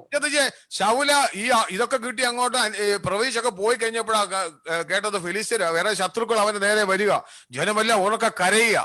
ഇത് കേട്ടപ്പോൾ എന്ത് ചെയ്തു? അവന്റെ മേൽ ദൈവത്തിന്റെ ആത്മാവ് വന്നു ശക്തിയോടെ. അവിടെ ഇംഗ്ലീഷ് വന്നിരിക്കുന്നത്, ഇംഗ്ലീഷ് ട്രാൻസ്ലേഷൻ ശക്തിയോടെ അവന്റെ മേൽ വന്നു എന്നായിരിക്കുന്നത്. മൈറ്റ്ലി അപ്പോൺ ഹിം, വളരെ ശക്തിയോടെ വന്നു. ഇന്ന് രാത്രികാലം നമ്മൾ മറ്റുള്ളവർക്ക് വേണ്ടി പ്രാർത്ഥിക്കുന്നവരാകാം. അവൻ ഒരു പിന്മാറ്റത്തിലോ ശത്രുവിന്റെ പിടിയിലോ ആയെന്നിരിക്കാം. ദൈവത്തിന്റെ ആത്മാവ് ശക്തിയോടെ അവന്റെ മേൽ വരുന്ന ഒരു വ്യക്തിയെ സംബന്ധിച്ച് ഹല്ലേലൂയ, അവനെ മാത്രമേ ഉള്ളൂ. സിംഹത്തിന്റെ, നമ്മളിങ്ങനെ വായിക്കുന്നുണ്ട് ശിംശോന്റെ ചരിത്രത്തിൽ, സിംഹത്തിനെ വലിച്ചു കീറിക്കൊന്ന് അവന്റെ മേൽ ആത്മാവിന്റെ ശക്തി വന്നപ്പോൾ, ഞാൻ പറഞ്ഞ ചിലതിനെ പിടിച്ചു കീറിക്കളഞ്ഞ് വിടുവിക്കുവാൻ, തന്റെ ജനത്തിന് നേരെ വരുന്ന ശത്രുവിനെ കണ്ടെത്തി ആത്മാവിന്റെ ശക്തി ഉള്ളവന് നമ്മുടെ ആത്മീയ ജീവിതത്തില്, വ്യക്തിപരമായ ജീവിതത്തില്, കുടുംബ ജീവിതത്തില്, സഭാ ജീവിതത്തില് അനേകർക്ക് വേണ്ടി മധ്യസ്ഥത വഹിക്കുന്ന നിന്നോടുള്ള ദൈവത്തിന്റെ ദൂതെന്ന് പറയുന്നത്, ദൈവത്തിന്റെ ശക്തി അദമ്യമായിട്ടുണ്ടെങ്കിൽ പ്രതിസന്ധിയുടെ മധ്യത്തിൽ നീ നിൽക്കുമ്പോൾ അവൻ ഓടിപ്പോകും. അത് നിന്റെ ശക്തിയല്ല, ദൈവത്തിന്റെ ആത്മാവ് നിന്റെ മേൽ വരുമ്പോഴാ. നമ്മൾ വായിക്കുന്നത് ശൗലിന്റെ ചരിത്രം കഴിഞ്ഞു, ദാവീദിന്റെ ചരിത്രം എടുക്കുക. ഞാൻ പെട്ടെന്ന് ഇവിടെ നിന്ന് എടുത്തെടുത്ത് അങ്ങോട്ട് പോവാണ്. ദാവീദ് 1 ശമൂവേൽ 16:13 വാക്യം ഒന്ന് വായിക്കാം. 16:13. അങ്ങനെ ശമൂവേൽ തൈലക്കൊമ്പെടുത്ത് അവന്റെ സഹോദരന്മാരുടെ നടുവിൽ വെച്ച് അവനെ അഭിഷേകം ചെയ്തു. യഹോവയുടെ ആത്മാവ് അന്നു മുതൽ ദാവീദിന്മേൽ വന്നു. ഇവിടെ എല്ലാം ശ്രദ്ധിക്കണം. എന്ത് ചെയ്തു? അടുത്ത ആളാ. ഒരാൾ തനിക്ക് കിട്ടിയ ആത്മാവ് മേൽ വന്നതിനെല്ലാം ഇട്ടു പോയി, ഒഴിച്ചപ്പോ അവന്റെ മേൽ എന്ത് ചെയ്തു? ദാവീദിന്റെ മേൽ ആത്മാവ് വന്നു. ഇന്ന് രാത്രികാലം നമുക്ക് എത്ര പേർക്ക് ഈ കാര്യങ്ങളെ മനസ്സിലാക്കാൻ പറ്റുന്നു? ഞാൻ പറയുന്നത് നിങ്ങൾക്ക് എത്ര പേർക്ക് മനസ്സിലാവുന്നുണ്ട്? ഇന്ന് രാത്രികാലം ദൈവത്തിന്റെ പരിശുദ്ധാത്മാവ് നമ്മളോട് പറയുക, നീ മൈറ്റ്ലി, നിന്റെ മേൽ ദൈവത്തിന്റെ പരിശുദ്ധാത്മാവ് വരുന്ന ഒരു അനുഭവം, നിന്റെ മേൽ ശക്തിയോടെ ദൈവത്തിന്റെ പരിശുദ്ധാത്മാവ് വരുന്ന ഒരു അനുഭവം. അങ്ങനെയുള്ള ഒരു വ്യക്തിക്ക് മാത്രമേ ദൈവം നിന്നെ ഏൽപ്പിച്ചിരിക്കുന്ന ശുശ്രൂഷകൾ ഭംഗിയോടെ നിർവഹിക്കാൻ പറ്റത്തുള്ളൂ. ഞാൻ ഇത് പറയുമ്പോൾ നിങ്ങളാരും ചിന്തിക്കരുത്, ദൈവത്തിന്റെ ആത്മാവ് ഉള്ളിലുള്ളത് കൊണ്ട് നീ എന്തോ കുറഞ്ഞവനാണല്ല, നീ ദൈവമകൻ തന്നെയാ. പക്ഷെ പദ്ധതിക്ക് വേണ്ടി വിളിക്കപ്പെട്ടവൻ. നിന്റെ മനസ്സിലൊരു ഉറപ്പുണ്ടോ? ദൈവം നിന്നെ വിളിച്ചതാ, ദൈവത്തിന് വേണ്ടി ചിലത് ചെയ്യുന്നതിന് വേണ്ടി എന്നെ കണ്ടതാണെന്ന് ഉറപ്പുണ്ടോ? അങ്ങനെയുള്ള ഒരു വ്യക്തിയാണെങ്കിൽ നിനക്ക് ദൈവത്തിന്റെ ആത്മാവ് നിന്റെ മേൽ വരുന്ന അനുഭവം ഇല്ലെങ്കിൽ നിനക്കൊരു ജയാളിയായിട്ടുള്ള ഒരു ക്രിസ്തീയ ജീവിതമല്ല, ഒരു ശുശ്രൂഷ ചെയ്തെടുക്കാൻ പറ്റത്തില്ല. പലപ്പോഴും നീ പരാജയപ്പെട്ടു പോകും. ശത്രു നിന്റെ മേൽ വരുമ്പോൾ, നിന്റെ മേൽ സഭയുടെ മേൽ വരുമ്പോൾ, വ്യക്തി ജീവിതത്തിന്റെ മേൽ വരുമ്പോൾ ഓവർകം ചെയ്യാൻ നിനക്ക് പറ്റത്തില്ലാതെ വരും. ഇന്ന് രാത്രിക്കാൽ നിന്റെ മേൽ ശക്തിയോടെ ദൈവത്തിന്റെ പരിശുദ്ധാത്മാവ് വരുന്ന അനുഭവം ഉണ്ടാകുവാൻ ദൈവത്തിന്റെ ആത്മാവ് ആഗ്രഹിക്കുക. അത് നമ്മൾ വായിച്ച ദാവീദിന്റെ മേൽ വന്നു. ഇനിയിപ്പോ ആ വിഷയം മുമ്പോട്ട് പോകുന്നില്ല. ഇനിയും 2-3 വാക്യം കൊണ്ട് അടുത്ത് മുമ്പോട്ട് വരുമ്പോൾ ഏലിയാവിന്റെ ഏലീശയുടെ ചരിത്രം. ഈ സമയം മുമ്പോട്ട് പോയാലും പേടിക്കണ്ട, ഏതായാലും അവധി അമ്മാമയ്ക്ക് മാത്രമേ ഉള്ളൂ തോന്നുന്നു അവിടെ ലേറ്റ് നൈറ്റ് ആയത്. സാരമില്ല. നമുക്ക് ഏലിയാവിന്റെ ഏലീശയുടെ ചരിത്രം നോക്കാം. അവിടെ ദൈവം വലിയ അത്ഭുതങ്ങളും അടയാളങ്ങളും കൂടെ ചെയ്യുന്നത് നമ്മൾ വായിക്കുന്നുണ്ട്. നമുക്ക് വായിക്കാം. 2 രാജാക്കന്മാർ 2:9 ഒന്ന് വായിച്ചു. 2 രാജാക്കന്മാർ 2:9. പണ്ടാ ഇത്രയൊക്കെയാ, ഏതായാലും ഇത് മുഴുവൻ തീർത്തിട്ടേ പോകുന്നുള്ളൂ അല്ലേ. 2 രാജാക്കന്മാർ 2:9. എലീശയോട്, ഞാൻ നിങ്ങളിൽ നിന്ന് എടുത്തുകൊള്ളപ്പെടും മുമ്പേ ഞാൻ നിനക്ക് എന്ത് ചെയ്തു തരണം ചോദിച്ചു കൊള്ളുക എന്ന് പറഞ്ഞു. അതിന് എലീശ, നിന്റെ ആത്മാവിൽ ഇരട്ടി പങ്ക് എന്റെ മേൽ വരുമാറാകട്ടെ എന്ന് പറഞ്ഞു. ചോദിക്കേ, എന്തോ എലീശ പറയുന്നത്? എന്തോ എന്റെ മേൽ വരുമാറാകട്ടെ എന്നുവെച്ചാൽ നിന്റെ മേലുള്ള ആത്മാവിന്റെ ഇരട്ടി പങ്ക് എന്റെ മേൽ വരുമാറാകട്ടെ. നമുക്ക് എത്ര പേർക്ക് അത് മനസ്സിലാകുന്നുണ്ട്? ഞാൻ പറയാം, നമ്മളൊക്കെ ദൈവത്തിന്റെ ആത്മാവ് ഉള്ളിലുള്ളവരാ, ആത്മനിറവ് അനുഭവിക്കുന്നവരാ. ആ പറയുന്ന ചരിത്രമേ അല്ല ഞാൻ ഈ പറയുന്നത്, മറിച്ച് ആത്മാവ് നമ്മുടെ മേൽ വരുന്നത്. കണക്കിടാതെ ദൈവത്തിന്റെ ആത്മാവിനെ കൊടുക്കുന്നവൻ, ഇരട്ടി പങ്ക് കൊടുക്കുന്നവൻ, തന്റെ മക്കൾ നിലവിളിച്ചാൽ പാമ്പിനെ കൊടുക്കാത്തവൻ, അതിന് ഒരു ആത്മാവിനെ ആവശ്യത്തോടെ കൊടുക്കുന്നവൻ, നിറവോടെ കൊടുക്കുന്നവൻ. ഇന്ന് രാത്രികാലം നമുക്ക് എത്ര പേർക്ക് ഈ കാത്തിരിപ്പ് യോഗത്തിന് ഒരു ആഗ്രഹമുള്ളവരുണ്ട്? ആഗ്രഹിക്കുന്ന ആത്മാക്കളെ ഞാൻ പറയാൻ ആദ്യമേ പറഞ്ഞത്, ദാഹത്തോടെ കടന്നു വരുന്നവന്റെ മേൽ ദൈവത്തിന്റെ ആത്മാവ് അവനെ നിറയ്ക്കുന്ന ദൈവമാ. Thank you Jesus. ഇത് 2 രാജാക്കന്മാർ 2:15 ഒന്ന് വായിക്കാം. അതിന്റെ 2:15 കൂടെ ഒന്ന് വായിച്ചോ. നമ്മളിപ്പോ വായിച്ചതിന്റെ 2:15 കൂടെ. എരിഹോവിൽ അവനെതിരെ നിന്നിരുന്ന പ്രവാചക ശിഷ്യന്മാർ അവനെ കണ്ടിട്ട്, ഏലിയാവിന്റെ ആത്മാവ് എലീശയുടെ മേൽ അധിവസിക്കുന്നു എന്ന് പറഞ്ഞ് അവനെ എതിരേറ്റ് ചെന്ന് അവന്റെ മുമ്പിൽ. ഇവിടെ എന്താ പറഞ്ഞത്? അപ്പുറത്തോ ഇവൻ ഇങ്ങോട്ട് വരുന്ന കണ്ടപ്പോ ശിഷ്യന്മാർ അവിടെ നിൽക്കുക. അവന്റെ ഉള്ളിലാണ് പറഞ്ഞത്. അവന്റെ എങ്ങനെ പറഞ്ഞു? അവന്റെ ഇരട്ടി പങ്ക് അല്ല, അവന്റെ ആ ആത്മാവ് ആരുടെ മേൽ വസിക്കുന്നു? ഏലീശയുടെ മേൽ വസിക്കുന്ന ശിഷ്യന്മാർ കണ്ടപ്പോ മനസ്സിലായി. കാര്യം അതാ, ഈ ആത്മാവ് മേലുള്ളവന്റെ വരവ് കണ്ടാൽ ഒറ്റ പിടിയടി അറിയാം. ആത്മാവ് മേലുള്ളവനെ കണ്ടപ്പോഴേ ശിഷ്യന്മാർക്ക് പിടിച്ചു. കാര്യം അവർക്ക് മനസ്സിലായി ഇവന്റെ മേൽ ദൈവത്തിന്റെ ആത്മാവുണ്ട്. ഞങ്ങൾക്ക് പറഞ്ഞ മനസ്സിലായി. ഞാൻ ഇനിയും ബാക്കി വാക്യങ്ങൾ എടുക്കണമെങ്കിൽ ഞാൻ വായിക്കാം. ഇനി നമ്മൾ ദിനവൃത്താന്ത പുസ്തകത്തിൽ അമാസായിയുടെ മേൽ വരുന്നുണ്ട്, അസരിയാവിന്റെ മേൽ വരുന്നുണ്ട്, സെക്കറിയാവിന്റെ മേൽ ദൈവത്തിന്റെ ആത്മാവ് വരുന്നുണ്ട്. ഇങ്ങനെ നമ്മൾ ഇങ്ങോട്ട് വായിച്ചു കഴിഞ്ഞാൽ വരുന്നുണ്ട്. യെശയ്യാ പ്രവചനത്തിൽ വരുമ്പോൾ യേശുക്രിസ്തുവിനെ പറ്റിയുള്ള വാഗ്ദത്തത്തിന്റെ മേൽ വരുമ്പോൾ അവിടെ അത് തന്നെ പറയുന്നുണ്ട്. നിങ്ങൾക്ക് വേണമെങ്കിൽ ആ 2 വാക്യങ്ങൾ എടുത്തു. ഞാൻ ഈ ചരിത്രം ഇങ്ങോട്ട് പഴയ നിയമം എടുത്തു വന്നു കഴിഞ്ഞാൽ ദൈവത്തിന്റെ ആത്മാവ് മേൽ വരുമ്പോഴുള്ള അനുഭവങ്ങളാണ് വിശദീകരിക്കുന്നത്. യെശയ്യാ പ്രവചനം 11 ഇനി ക്രിസ്തുവിന്റെ ചരിത്രം വായിക്കുന്നത്. പുതിയ നിയമത്തിലേക്ക് വരുന്നതിന്റെ തുടക്കമായിട്ട് യേശു കർത്താവ് ജനിക്കുമ്പോൾ എന്താ സംഭവിക്കുന്നുള്ളതാ. യെശയ്യാ 11:2 വായിച്ചു. അവന്റെ മേൽ യഹോവയുടെ ആത്മാവ് ആവസിക്കും. ഇവിടെ ശ്രദ്ധിക്കുക, യേശു കർത്താവ് ഭൂമിയിലായിരിക്കുമ്പോൾ അവനെ പറ്റി പറയുകയാണ്. അതിന്റെ പ്രവചനമാണ് പറയുന്നത്. എന്റെ ആത്മാവ് എന്ത് ചെയ്യും? അവന്റെ മേലാവസിക്കും. നിങ്ങൾക്ക് 11-ാം അധ്യായം അറിയാമല്ലോ അല്ലെ? 11-ാം അധ്യായം നിങ്ങൾ പോയി വായിച്ചു നോക്കിയാൽ മതി. കർത്താവ് യേശു ക്രിസ്തുവിനെ പറ്റിയുള്ള പ്രവചനദൂത അതിനകത്ത് പറയുകയാണ്, യേശുക്രിസ്തുവിന്റെ മേൽ ആത്മാവ് അവന്റെ മേൽ എന്ത് ചെയ്യും? ആവസിക്കും. ഇതിനകത്തെ കാലം കർത്താവിന്റെ ശുശ്രൂഷയിൽ ഈ ശക്തി വെളിപ്പെട്ടതിന്റെ, ഈ അത്ഭുതങ്ങൾ നടന്നതിന്റെ കാരണമെന്ന് പറയുന്നത് മറ്റൊന്നുമല്ല, ആത്മാവ് അവന്റെ മേൽ ആവസിച്ചത് കൊണ്ടാണ്. ഇന്ന് രാത്രികാലം നമ്മളെ പറ്റിയുള്ള ദൈവിക ശുശ്രൂഷകൾ അതിന്റെ പൂർണ്ണതയിൽ വരണമെങ്കിൽ ഞാൻ പറയാം, ദൈവത്തിന്റെ ആത്മാവ് നമ്മുടെ മേൽ അധിവസിച്ചാൽ നമ്മളെല്ലാം കർത്താവിനെ പോലെ ആയിത്തീരണമെന്നൊക്കെ നമ്മൾ ആഗ്രഹിക്കുന്നവരും ഒക്കെയാണ്. എന്നാൽ ഞാൻ പറയാം, കർത്താവിനെ പോലെ ശുശ്രൂഷ നമ്മുടെ ജീവിതത്തിൽ വെളിപ്പെട്ട് വരണമെങ്കിൽ ആത്മാവ് നമ്മുടെ മേൽ അധിവസിക്കണം. കർത്താവിന്റെ മേൽ അങ്ങനെയായിരുന്നു. ഇനി 2-3 വാക്യം 42:1 അതും കർത്താവിനെ പറ്റിയുള്ള ദൂത. പെട്ടെന്ന് വായിച്ചു. ഇതാ ഞാൻ താങ്ങുന്ന എന്റെ ദാസൻ, എന്റെ ഉള്ളം പ്രസാദിക്കുന്ന എന്റെ വൃതൻ, ഞാൻ എന്റെ ആത്മാവിനെ അവന്റെ മേൽ വെച്ചിരിക്കുന്നു. ചോദിക്കേ, എന്റെ ആത്മാവിനെ ഞാൻ എന്ത് ചെയ്തിരിക്കുന്നു? അവന്റെ മേൽ വെച്ചിരിക്കുന്നു. ഇനി നാം താഴോട്ട് വായിച്ചാൽ ഇനി 61 ഒന്നുകൂടെ വായിച്ചോ. 61:1. എളിയവരോട് സദ്വർത്തമാനം ഘോഷിപ്പാൻ യഹോവ എന്നെ അഭിഷേകം ചെയ്തിരിക്കുന്നുണ്ട്. യഹോവയായ കർത്താവിന്റെ ആത്മാവ് എന്റെ മേലിരിക്കുന്നു. ഇത് യേശു കർത്താവ് പറയുന്ന വാക്കാണ്. പുതിയ നിയമത്തിൽ എടുത്ത് കോട്ട് ചെയ്യുന്നുണ്ട് ഈ വാക്യം ലൂക്കോസിന്റെ സുവിശേഷത്തില്. അവിടെ പറയുന്ന കർത്താവിന്റെ ആത്മാവ് എവിടെ ഇരിക്കുന്നു? എന്റെ മേലിരിക്കുന്നു. ഞാൻ നിങ്ങൾക്ക് ഇത്രയും ഞാൻ പറഞ്ഞതിനോട് നിർത്തുക. ഞാൻ നമ്മുടെ വിഷയത്തിലേക്ക് കടന്നു വരാം. നിങ്ങൾക്ക് ഞാൻ പറഞ്ഞ ഇത്രയും ഐഡിയ നിങ്ങൾക്ക് കിട്ടിയ എന്താണെന്നുള്ളത്. ഈ പരിശുദ്ധാത്മാവ് നമ്മുടെ മേൽ വരുന്ന അനുഭവം ഉള്ളവന് മാത്രമേ കർത്താവിന്റെ യഥാർത്ഥത്തിലുള്ള ഒരു കർത്താവിന്റെ ശുശ്രൂഷയ്ക്ക് ഒരു പങ്കാളിയാകാൻ സാധിക്കത്തുള്ളൂ. അവനെ കൊണ്ട് മാത്രമേ കർത്താവിന് എന്തെങ്കിലും ചെയ്തെടുക്കാൻ പറ്റത്തുള്ളൂ. ഇനി നമുക്ക് തിരിച്ചു വന്ന വേദഭാഗത്തേക്ക് വരാം. അപ്പോസ്തല പ്രവൃത്തിയിലേക്ക് കടന്നു വരാം. ഞാൻ നിങ്ങൾക്ക് അത് ജസ്റ്റ് ഒന്ന് പറയാൻ വേണ്ടി ഈ ഭാഗം പറഞ്ഞെന്നുള്ളതേ ഉള്ളൂ. ഇനി ഞാൻ ഈ പറഞ്ഞതിന്റെ അർത്ഥം നമ്മുടെ ഉള്ളിൽ ഇന്ന് രാത്രികാലം ഇതൊരു റെവലേഷനായിട്ട് കിടക്കണം. നമ്മൾ സംശയം, ആര് വന്നാലും സംശയം ഉണ്ടാകരുത്. ദൈവത്തിന്റെ ആത്മാവ് എന്റെ ഉള്ളിലുണ്ട്. പക്ഷെ ഇന്ന് രാത്രിക്കാലം ഞാൻ ആഗ്രഹിക്കുന്നത്, ഈ പല ആൾക്കാരും നമ്മൾ തെറ്റിദ്ധരിപ്പിക്കാൻ സാധ്യതയുണ്ട്. അതല്ല, ദൈവത്തിന്റെ ആത്മാവ് എന്റെ മേൽ വരുന്നതിന് വേണ്ടിയാണ്. അങ്ങനെ നിങ്ങൾക്ക് സംശയമുണ്ട്. ഞാൻ കഴിഞ്ഞ ദിവസം ഒരാളോട് സംസാരിച്ചു, ഞാൻ പുതിയ നിയമത്തിൽ വേറെ തെളിവുണ്ടോ എന്ന് ചോദിച്ചു. ഞാൻ നിങ്ങൾക്ക് അതുകൂടെ സംശയം തീരാൻ വേണ്ടി ഒരു വാക്യം കൊണ്ട് നിങ്ങൾക്ക് അപ്പോസ്തല പ്രവൃത്തി 8-ാം അധ്യായത്തിലേക്ക്, നമ്മൾ വചനം പഠിക്കുമ്പോൾ വ്യക്തതയോടെ പഠിച്ചു കഴിഞ്ഞാൽ നമുക്കത് മനസ്സിലാക്കാൻ സാധിക്കും. 8-ാം അധ്യായത്തില് അതിന്റെ 12-ാം വാക്യം ഒന്ന് വായിക്കാം. എന്നാൽ ദൈവരാജ്യത്തെയും യേശുക്രിസ്തുവിന്റെ നാമത്തെയും കുറിച്ചുള്ള സുവിശേഷം അറിയിക്കുന്ന ഫിലിപ്പോസിനെ അവർ വിശ്വസിച്ചപ്പോൾ പുരുഷന്മാരും സ്ത്രീകളും സ്നാനമേറ്റു. ശ്രദ്ധിച്ചു നോക്കിയേ, ഇവിടെ പറയുകയാണ്, ഫിലിപ്പോസിന്റെ പ്രസംഗം കേട്ടപ്പോൾ പുരുഷന്മാരും സ്ത്രീകളും എന്ത് ചെയ്തു? സ്നാനമേറ്റു. അവര് യേശുക്രിസ്തുവിൽ വിശ്വസിച്ചു. അവരുടെ ഉള്ളിൽ ദൈവത്തിന്റെ ആത്മാവ് വന്നു. അവര് പിന്നെ എന്ത് ചെയ്തു? അവര് സ്നാനമേറ്റു. എന്നാൽ അടുത്ത വാക്യം നിങ്ങൾ ശ്രദ്ധിക്കുക. അതിന്റെ 14 മുതലുള്ള വാക്യം ഒന്ന് വായിച്ചു. അവിടെ എന്താ സംഭവിച്ചെന്ന് നോക്കാം. 14 മുതൽ. അനന്തരം യെരൂശലേമിലുള്ള അപ്പോസ്തലന്മാർ ശമര്യർ ദൈവവചനം കൈക്കൊണ്ടു എന്ന് കേട്ട് പത്രോസിനെയും യോഹന്നാനെയും അവരുടെ അടുക്കൽ അയച്ചു. അവർ ചെന്ന് അവർക്ക് പരിശുദ്ധാത്മാവ് ലഭിക്കേണ്ടതിന് അവർക്കായി പ്രാർത്ഥിച്ചു.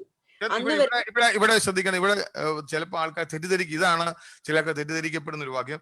പരിശുദ്ധാത്മാവ് ലഭിക്കേണ്ടതെന്ന് പറയുമ്പോൾ അവരുടെ ഉള്ളിൽ ലഭിക്കുന്ന കാര്യമാണെന്ന് ചില ആൾക്കാർ ചിന്തിക്കാറുണ്ട്. അങ്ങനെയല്ല. അടുത്ത വാക്യം വളരെ വ്യക്തമായിട്ട് പറയുന്നുണ്ട്. വായിച്ചോ. അന്നുവരെ അവരിൽ ആരുടെ മേലും ആത്മാവ് വന്നിരുന്നില്ല. ശ്രദ്ധിച്ച, അന്നുവരെ അവരുടെ ആരുടെ മേലും വന്നിരുന്നില്ല, ആത്മാവ് വന്നിരുന്നില്ല. ഇവര് രക്ഷിക്കപ്പെട്ടവരാണ്, വചനം കൈക്കൊണ്ടവരാണ്, സ്നാനപ്പെട്ടവരാണ്. ഞാൻ ഇന്ന് രാത്രികാലം എന്നെ കേൾക്കുന്ന നിങ്ങളോട് ഞാൻ പറയാം, നമ്മൾ ഈ കൂട്ടത്തിൽ പെട്ടവരായിരിക്കാം. എന്നാൽ അന്നുവരെ അവരുടെ ആരുടെ മേലും എന്ത് ചെയ്തിരുന്നില്ല? ദൈവത്തിന്റെ ആത്മാവ് വന്നിരുന്നില്ല. ഇന്ന് രാത്രികാലം നമ്മൾ മനസ്സിലാക്കണം. അന്നേരം പിന്നെ അവർ പറയുന്നുണ്ട്, താഴെ അവരുടെ മേൽ കൈവച്ചപ്പോൾ അവർക്ക് എന്ത് ചെയ്തു? പരിശുദ്ധാത്മാവ് ലഭിച്ചു. എന്നാൽ അവരുടെ മേൽ ദൈവത്തിന്റെ പരിശുദ്ധാത്മാവ് വന്നു. ഇന്ന് രാത്രികാലം ഞാൻ ഈ വിഷയം ഇനി മുമ്പോട്ട് നിങ്ങൾക്ക് മനസ്സിലായെന്ന് ഞാൻ വിശ്വസിക്കുകയാണ്. ഒത്തിരി കാര്യങ്ങൾ ഇനി അപ്പോസ്തല പ്രവൃത്തി എടുത്തു കഴിഞ്ഞാൽ പരിശുദ്ധാത്മാവ് മേൽ വന്നവന്റെ അവന്റെ ജീവിതത്തിൽ വരുന്ന വ്യത്യാസങ്ങൾ, ഞാനത് 3, 4, 5 അധ്യായങ്ങളൊക്കെ നിങ്ങൾ പോയി വായിക്കുക. സമയം ഇത്രയായ സ്ഥിതിക്ക് ഇനിയും നമ്മൾ മുമ്പോട്ട് പോകുന്നത് ഉചിതമല്ലെന്ന് ഞാൻ ചിന്തിക്കുകയാണ്. 3-ാം അധ്യായം ചെന്ന് അവരുടെ പ്രത്യേകതകൾ പറയുന്നത്, അവര് ധൈര്യമുള്ളവരാ. അവരെ പറ്റി പറയുന്നത് അവര് സ്വയത്തിൽ ആശ്രയിക്കാത്തവരാ. നിങ്ങൾ 3-ാം അധ്യായത്തിലേക്ക് വരുമ്പോൾ എന്ത് ചെയ്യുന്നു? നിങ്ങൾ 2-3 വാക്യം പെട്ടെന്ന് വായിച്ചു നിങ്ങൾക്ക് മനസ്സിലാക്കാൻ പറ്റും. 3-ാം അധ്യായത്തിന്റെ 12-ാം വാക്യം അവിടെ പറയുന്നുണ്ട്, ഞങ്ങൾ സ്വന്തം ശക്തി കൊണ്ടോ ഭക്തി കൊണ്ടോ ഇങ്ങനെ നടക്കുമാർ എന്ന് പോലെ ഞങ്ങളെ ഉറ്റുനോക്കുന്നത് എന്ത്? പരിശുദ്ധാത്മാവ് മേൽ വന്ന ഒരു വ്യക്തി തന്റെ പേര് പ്രശസ്തനാകാൻ വേണ്ടി ആഗ്രഹിക്കത്തില്ല. അവിടെ മിറക്കൾ, ഇന്നയാളുടെ അത്ഭുതം വേണ്ട, ഈ കർത്താവിന്റെ പേരായിരിക്കത്തില്ല, ഇന്നയാൾ അത്ഭുതങ്ങൾ ചെയ്യുന്നു. ഇവിടെ പറയാ, നിങ്ങൾ എന്താ ഞങ്ങളെ ഉറ്റുനോക്കുന്നത്? എന്താ ഇവര് പറഞ്ഞിരിക്കുന്നത് അറിയാമോ? സ്വന്തം ശക്തി കൊണ്ടോ അല്ലെങ്കിൽ ഞങ്ങൾ 41 ദിവസം ഉപവാസം ഇരുന്നോണ്ടോ, ഭക്തി കൊണ്ടോ വല്ലതും ആണോ നിങ്ങൾ എന്നെ ഉറ്റുനോക്കുന്നത്? എന്ത് അവർ പറയുന്നതിന്റെ അർത്ഥം, ദൈവത്തിന്റെ ആത്മാവ് മേൽ വരുന്ന ഒരു വ്യക്തിയെ സംബന്ധിച്ച് അവനറിയാം, അവന്റെ കഴിവ് കൊണ്ടല്ല, അവന്റെ എന്തെങ്കിലും മെച്ചം കൊണ്ടല്ല, മറിച്ച് ദൈവം കൃപ കൊണ്ട് അവന്റെ മേൽ ആത്മാവിനെ വെച്ചത് കൊണ്ടാണ് ഇത് നടക്കുന്നത്. തനിക്കൊരു പങ്കുമില്ല, തനിക്കൊന്നും പുകഴ്ച പറവാനില്ല. ഇതാണ് യഥാർത്ഥത്തിൽ നമുക്ക് ഐഡന്റിഫൈ ചെയ്യുക ഒരു വ്യക്തി എങ്ങനെയുള്ളവനാണ്. പിന്നെ താഴോട്ട് വായിക്കും, അവരെ പറ്റി ഒത്തിരി കാര്യങ്ങൾ ഇവരെ പറ്റി പറയുന്നുണ്ട്. പിന്നെ 4-ാം അധ്യായത്തിലൊക്കെ വരുമ്പോൾ നിങ്ങൾക്ക് നോക്കിയാൽ അറിയാം. അതിന്റെ 4:13 ഒന്ന് വായിച്ചു. അവർ പത്രോസിന്റെയും യോഹന്നാന്റെയും ധൈര്യം കാണുകയാലും ഇവർ പഠിപ്പില്ലാത്തവരും സാമാന്യരുമായ മനുഷ്യരെന്ന് ഗ്രഹിക്കാലും ആശ്ചര്യപ്പെട്ടു. പഠിപ്പില്ലാത്തവരും സാമാന്യരും, നമ്മൾ ഇവനെ കൊണ്ടൊക്കെ എന്തോ ശുശ്രൂഷ ചെയ്യാനാ? എടാ നീ വല്ലതും പഠിച്ചേച്ചു വാടാ. ഒന്നും വേണ്ട. പഠിപ്പില്ലാത്തവനും സാമാന്യരുമാണെങ്കിൽ ദൈവത്തിന്റെ ആത്മാവ് നിന്റെ മേലുണ്ടെങ്കിൽ, ദൈവത്തിന്റെ ആത്മാവ് നിന്റെ മേൽ വന്നാൽ നിന്റെ ശുശ്രൂഷ ടോട്ടലി ചേഞ്ച് ആവും.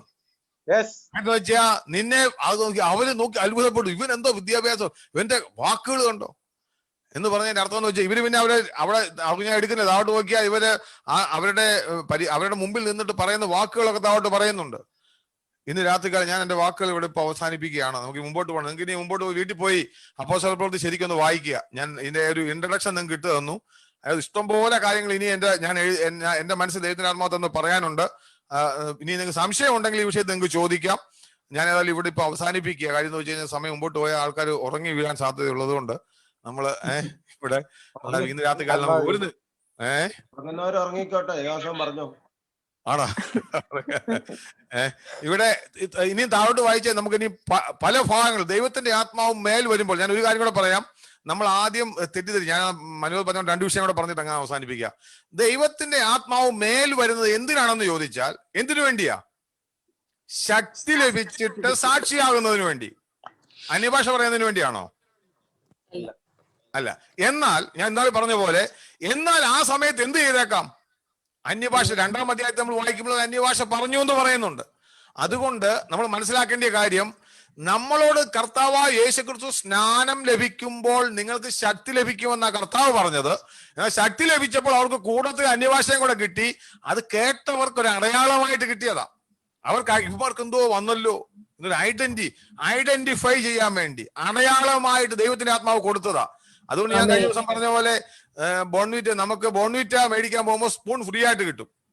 അതുകൊണ്ട് എനിക്ക് സ്പൂൺ മാത്രം മതി എന്ന് പറയുന്നത്. എന്ന് പറഞ്ഞാൽ നമുക്ക് ബോൺവിറ്റയുടെ ശക്തിയാണ് നമുക്ക് ദൈവത്തിന്റെ ആത്മാവ് പറഞ്ഞത്. അതിന്റെ കൂട്ടത്തിൽ എന്ത് കിട്ടുന്നുണ്ട്? ഒരു സ്പൂൺ ഫ്രീ ആയിട്ട് കിട്ടുന്നുണ്ട്. ചില ആൾക്കാർക്ക് ഇപ്പൊ എന്ത് മാത്രം മതി? സ്പൂൺ കിട്ടിയ അച്ഛന് സ്പൂൺ കിട്ടിയോ? സ്പൂണല്ല വിഷയം. ഞാൻ പറഞ്ഞു നിനക്ക് വേണ്ടിയ ശക്തിയാ. ദൈവം കർത്താവായ യേശു കർത്താവ് നിനക്ക് ശക്തിയാ. നിനക്ക് ദൈവത്തിന്റെ സാക്ഷിയാകുവാൻ പരിശുദ്ധാത്മാവ് മേൽ വന്നാലുള്ള തെളിവ് ഓരോ വ്യക്തികൾക്കും അറിയാം. നീ തന്നെ മാറും. ശൗലിനെ പറ്റി നമ്മൾ വായിക്കുന്നുണ്ട്. മേൽ വന്ന് ശൗല് പോകുന്നുണ്ട്. ശൗല് മൊത്തത്തിൽ ആള് മാറിയവനെ പോലായെന്നാ പറയുന്നത്. അതാണ് ശക്തി ലഭിക്കുക. അന്യഭാഷ പറയുന്നത് 2-ാമത്തെ വിഷയമാ. അതില്ലെങ്കിൽ നമ്മൾ തന്നെ ഐഡന്റി. ഇന്ന് രാത്രികാലം ദൈവത്തിന് വേണ്ടി നീ കാത്തിരിക്കുന്നെങ്കിൽ നിന്റെ നാവിൽ എന്തെങ്കിലും ഭാഷ കിട്ടുന്നത് നോക്കാനല്ല, നിന്റെ മേൽ ശക്തി പ്രാപിച്ചാൽ ദൈവം നിന്നെ പദ്ധതിക്ക് വേണ്ടി മാറ്റുമ്പോൾ നിനക്ക് തന്നെ വ്യത്യാസം അറിയാൻ പറ്റും. നീ ആള് മാറിയവനെ. ഇതാണ് ദൈവത്തിന്റെ ആത്മാവ് മേൽ വരിക എന്ന് പറഞ്ഞാൽ. നമ്മളെപ്പറ്റി ദൈവം ആഗ്രഹിക്കുന്ന രാത്രികാലം അതാ. കർത്താവ് നമ്മുടെ മേൽ വരുന്ന ഒരു അനുഭവം, കർത്താവ് നമ്മളെ ടോട്ടലി ചേഞ്ച് ചെയ്യുന്ന ഒരു അനുഭവം. അത് വന്നു കഴിഞ്ഞാൽ നമ്മൾ നേരത്തെ കേട്ടതുപോലെ 3, 4, 5 അധ്യായങ്ങൾ വായിച്ചു കഴിഞ്ഞാൽ ദൈവത്തിന്റെ ശക്തിയോടെ എല്ലാ ഭാഗത്തോടെ ഇടപെടുന്ന കാണിക്കുന്നുണ്ട്. നമ്മൾ ഇനി എഫേസോസിൽ ചെല്ലുമ്പോൾ ഇതുപോലെ തന്നെ ചിലപ്പോഴും നമ്മൾ അവരെ പോലെ നിങ്ങൾ 19-ാം അധ്യായം എടുത്ത്, ഞാനിപ്പം മനോഹർ എടുക്കാൻ പറഞ്ഞെങ്കിലും എടുത്തു കഴിഞ്ഞാൽ പ്രശ്നം ഉണ്ടാക്കണ്ട. 19-ാം അധ്യായത്തിലേക്ക് ചെല്ലുകയാണെങ്കിൽ അപ്പോസ്തല പ്രവൃത്തിയിൽ അവിടെ കുറച്ച് ആൾക്കാരെ കാണാം. അവരെന്താ ചെയ്യുന്നറിയാമോ? അവരും കർത്താവിൽ ശിഷ്യന്മാരാ. പക്ഷെ അവർക്ക് എന്തില്ല? നിങ്ങളൊന്ന് വേണമെങ്കിൽ എടുത്ത് വായിച്ചോ, നിങ്ങൾക്ക് ആ വിഷയങ്ങളൊന്ന് ക്ലാരിഫൈ ചെയ്യാൻ വേണ്ടി. അപ്പോസ്തല പ്രവൃത്തി 19-ാം അധ്യായം 2-ാം വാക്യം. അതെ, ഒന്ന് തൊട്ട് വായിച്ചു, ഒന്ന് താട്ട് വായിച്ചു. വായിച്ചോ. പൗലോസ് ഉൾപ്രദേശങ്ങളിൽ കൂടി സഞ്ചരിച്ച് എഫെസോസിലെത്തി ചില ശിഷ്യന്മാരെ കണ്ടു. ഞാനിത് പറയുമ്പോ തന്നെ നിങ്ങൾക്ക് മനസ്സിലാവും. അപ്പല്ലോസ് കൊരിന്തിലിരിക്കും. ഈ അപ്പല്ലോസ് ആരാന്നൊരു ചോദ്യമുണ്ട്. അതോടെ പറഞ്ഞാലേ ഈ പറയുന്നതിന്റെ നിങ്ങൾക്ക് ബേസിക് മനസ്സിലാകത്തുള്ളൂ. അതിന്റെ 18-ാം അധ്യായത്തില് അവിടെ ഒരു വ്യക്തിയെ പറ്റി പറയുന്നുണ്ട്. അതിന്റെ 24-ാം വാക്യം ഒന്ന് വായിച്ചേ. അലക്സാന്ദ്രിയക്കാരനായി വാഗ്വൈഭവവും തിരുവെഴുത്തുകളിൽ സാമർഥ്യവുമുള്ള അപ്പല്ലോസ് എന്നു പേരുള്ള ഒരു യഹൂദൻ എഫെസോസിൽ എത്തി. വായിച്ചോ. അവൻ കർത്താവിന്റെ മാർഗത്തിൽ ഉപദേശം ലഭിച്ചവനായിരുന്നു. യോഹന്നാന്റെ സ്നാനത്തെ കുറിച്ച് മാത്രം അറിഞ്ഞിരുന്നു. എങ്കിലും ആത്മാവിൽ എരിവുള്ളവനാകിയാൽ അവൻ യേശുവിന്റെ വസ്തുത സൂക്ഷ്മമായി പ്രസ്താവിക്കുകയും ഉപദേശിക്കുകയും ചെയ്തു. മതി. ഞാൻ നിങ്ങൾക്ക് ഈ വ്യക്തിയെ പറ്റി മനസ്സിലായല്ലോ. ഈ വ്യക്തിയുടെ പ്രത്യേകത എന്താണെന്ന് മനസ്സിലായല്ലോ. ഇവന് വാക്ചാതുര്യമുള്ളവനും തിരുവെഴുത്തുകളിൽ പാണ്ഡിത്യവുമുള്ള അപ്പല്ലോസ് എന്നു പേരുള്ള ഒരു യഹൂദൻ. അവൻ എവിടെ എത്തി? എഫെസോസിലെത്തി. അവൻ എന്ത് ചെയ്തു? അവൻ ഒരു കാര്യം അറിയാം, അവന് രക്ഷയെ പറ്റി പ്രസംഗിക്കാൻ അറിയാം. അവനെ പറ്റി ഇങ്ങനെ പറയുന്ന, അവൻ കർത്താവിന്റെ മാർഗത്തെ പറ്റി ഉപദേശം ലഭിച്ചവനായിരുന്നു. പക്ഷെ ഒരു കാര്യം അറിയത്തില്ല. എന്തായിരുന്നു? സ്നാനം യോഹന്നാന്റെ സ്നാനം. ഇവന്റെ പ്രശ്നം വെച്ച് കഴിഞ്ഞാൽ ചില ആൾക്കാർ അങ്ങനെ ഉണ്ട്. ചില സ്നാനം വേണ്ടെന്ന് പഠിപ്പിക്കുന്നവരുണ്ട്, സ്നാനം ഇല്ലാത്തവരുണ്ട്. ഇവന്റെ പ്രശ്നം വെച്ചാൽ ഇവന്റെ സ്നാനം മാറിപ്പോയി. മനസ്സിലായാലും ഇവൻ രക്ഷിക്കപ്പെട്ട ആളെ പഠിക്കും, ശിഷ്യന്മാരും ആക്കും, കാര്യങ്ങളൊക്കെ പറഞ്ഞ് എല്ലാം നല്ല ഉറപ്പോടെ കൊടുക്കും. പക്ഷെ ഇവന്റെ സ്നാനം എന്തായിരുന്നു? യോഹന്നാന്റെ സ്നാനം. ചില ആൾക്കാരാണെങ്കിൽ ഇത് നമ്മുടെ ചുറ്റുപാടുമുള്ള ചില സഭാവിഭാഗങ്ങൾ നോക്കി കഴിഞ്ഞാൽ അവർ നല്ലവണ്ണം പ്രസംഗിക്കും, നല്ല എന്തോ ഒരു അച്ഛന്റെ പ്രസംഗം കേട്ടപ്പം എന്തോ ഒരു പ്രസംഗം മതി. പെന്തിക്കോസുകാർ അങ്ങനെ പ്രസംഗിക്കത്തില്ലെന്നോ. ഞാൻ ഒരു ഉദാഹരണം പറഞ്ഞു, എന്തോ ഒരു പ്രസംഗം പെന്തിക്കോസുകാർ ഇങ്ങനെ പ്രസംഗിക്കത്തില്ല, അച്ഛന്റെ പ്രസംഗം. പക്ഷെ അച്ഛന്റെ പ്രസംഗം പ്രസംഗിച്ച നല്ല വാക്ചാതുര്യമുള്ളവനായിരുന്നു ഇവന്. പക്ഷെ ഇവന്റെ സ്നാനം തളിക്ക സ്നാനം പോലെ. അവന്റെ സ്നാനം എന്താ? തളിക്ക സ്നാനം. ഈ അച്ഛന്മാര് പ്രസംഗിക്കുന്നെങ്കിലും ഈ തളിക്ക സ്നാനം. എന്നാൽ ഇവന്റെ സ്നാനം എന്തായിരുന്നു? യോഹന്നാന്റെ സ്നാനം. പക്ഷെ അതുകൊണ്ട് ഒരു കാര്യമുണ്ടോ? എന്നിട്ട് അവനെ പറ്റിയാ പറയുന്നത് 19-ാം അധ്യായത്തിൽ. നിങ്ങൾ വീട്ടിലെ അധ്യായമൊക്കെ പോയി വായിച്ചാൽ മനസ്സിലാവും. അപ്പല്ലോസ് കൊരിന്തിൽ ഇരിക്കുമ്പോൾ, അപ്പല്ലോസ് അവിടെ വിട്ടിട്ട് എവിടെ പോയി? കൊരിന്തിൽ പോയി. കൊരിന്തിൽ പോയപ്പോ എന്ത്? പൗലോസ് ഉൾപ്രദേശം കൂടി സഞ്ചരിച്ചിട്ട് ഈ എഫെസോസിലെത്തി. എഫെസോസിൽ എത്തിയപ്പോ അവിടെ ആര് നിൽക്കുക? ഇവന്മാര് കുറെ ശിഷ്യന്മാരാ. ഈ പുള്ളിക്കാരന്റെ പ്രസംഗം കേട്ടവരാ. നിങ്ങൾക്ക് കേട്ടപ്പോ തന്നെ മനസ്സിലായല്ലോ, അവർ രക്ഷിക്കപ്പെട്ട ശിഷ്യന്മാരാ. നല്ല വചനത്തിൽ ഈ കർത്താവ് എന്നൊക്കെ നിങ്ങൾ കേട്ടില്ല. ചില ആൾക്കാർ കണ്ടിട്ടുണ്ട് ഈ ശിഷ്യസ്നാനമൊക്കെ പ്രസംഗിക്കുന്നെങ്കിലും അവരുടെ പ്രശ്നം എന്താണെന്നറിയാം? നിങ്ങൾക്കറിയാം, മർത്തോമായിലും അവിടെ ഇവിടെയൊക്കെ നിങ്ങൾ നോക്കി അറിയാം. എന്താ വെച്ചാൽ നമ്മളെക്കാളൊക്കെ ഭയങ്കര ഉണർവാന്ന് പറയും, അല്ലെ ഭയങ്കര ശക്തിയാന്ന് പറയും. അങ്ങനത്തെ ഒരു കൂടി ശിഷ്യന്മാരായിരുന്നു ഇവര്. പക്ഷെ എന്താ പ്രശ്നം എന്ന് വെച്ച് കഴിഞ്ഞാല് എന്ത് ചെയ്തു? അവരോട് കണ്ടപ്പോഴേ പൗലോസിന് മനസ്സിലായി ഇവന്മാർക്ക് നല്ല ശിഷ്യന്മാരൊക്കെ, പക്ഷെ ഇവന്മാർക്ക് ഒരു പ്രശ്നമുണ്ട്. കണ്ടപ്പോ മനസ്സിലായി പരിശുദ്ധാത്മാവ് അവർക്ക് വന്നിട്ടില്ല. ഇല്ല. അന്നേരം ചോദിച്ചു, അങ്ങോട്ട് വായിച്ചേക്കും, നിങ്ങൾ പരിശുദ്ധാത്മാവിനെ വിശ്വസിച്ചിട്ട് പരിശുദ്ധാത്മാവിനെ പ്രാപിച്ചു എന്ന് ചോദിച്ചു. വായിച്ചു, താഴോട്ട് വായിച്ചു. പരിശുദ്ധാത്മാവ് ഉണ്ടെന്ന് പോലും ഞങ്ങൾ കേട്ടിട്ടില്ല എന്ന് അവർ പറഞ്ഞു.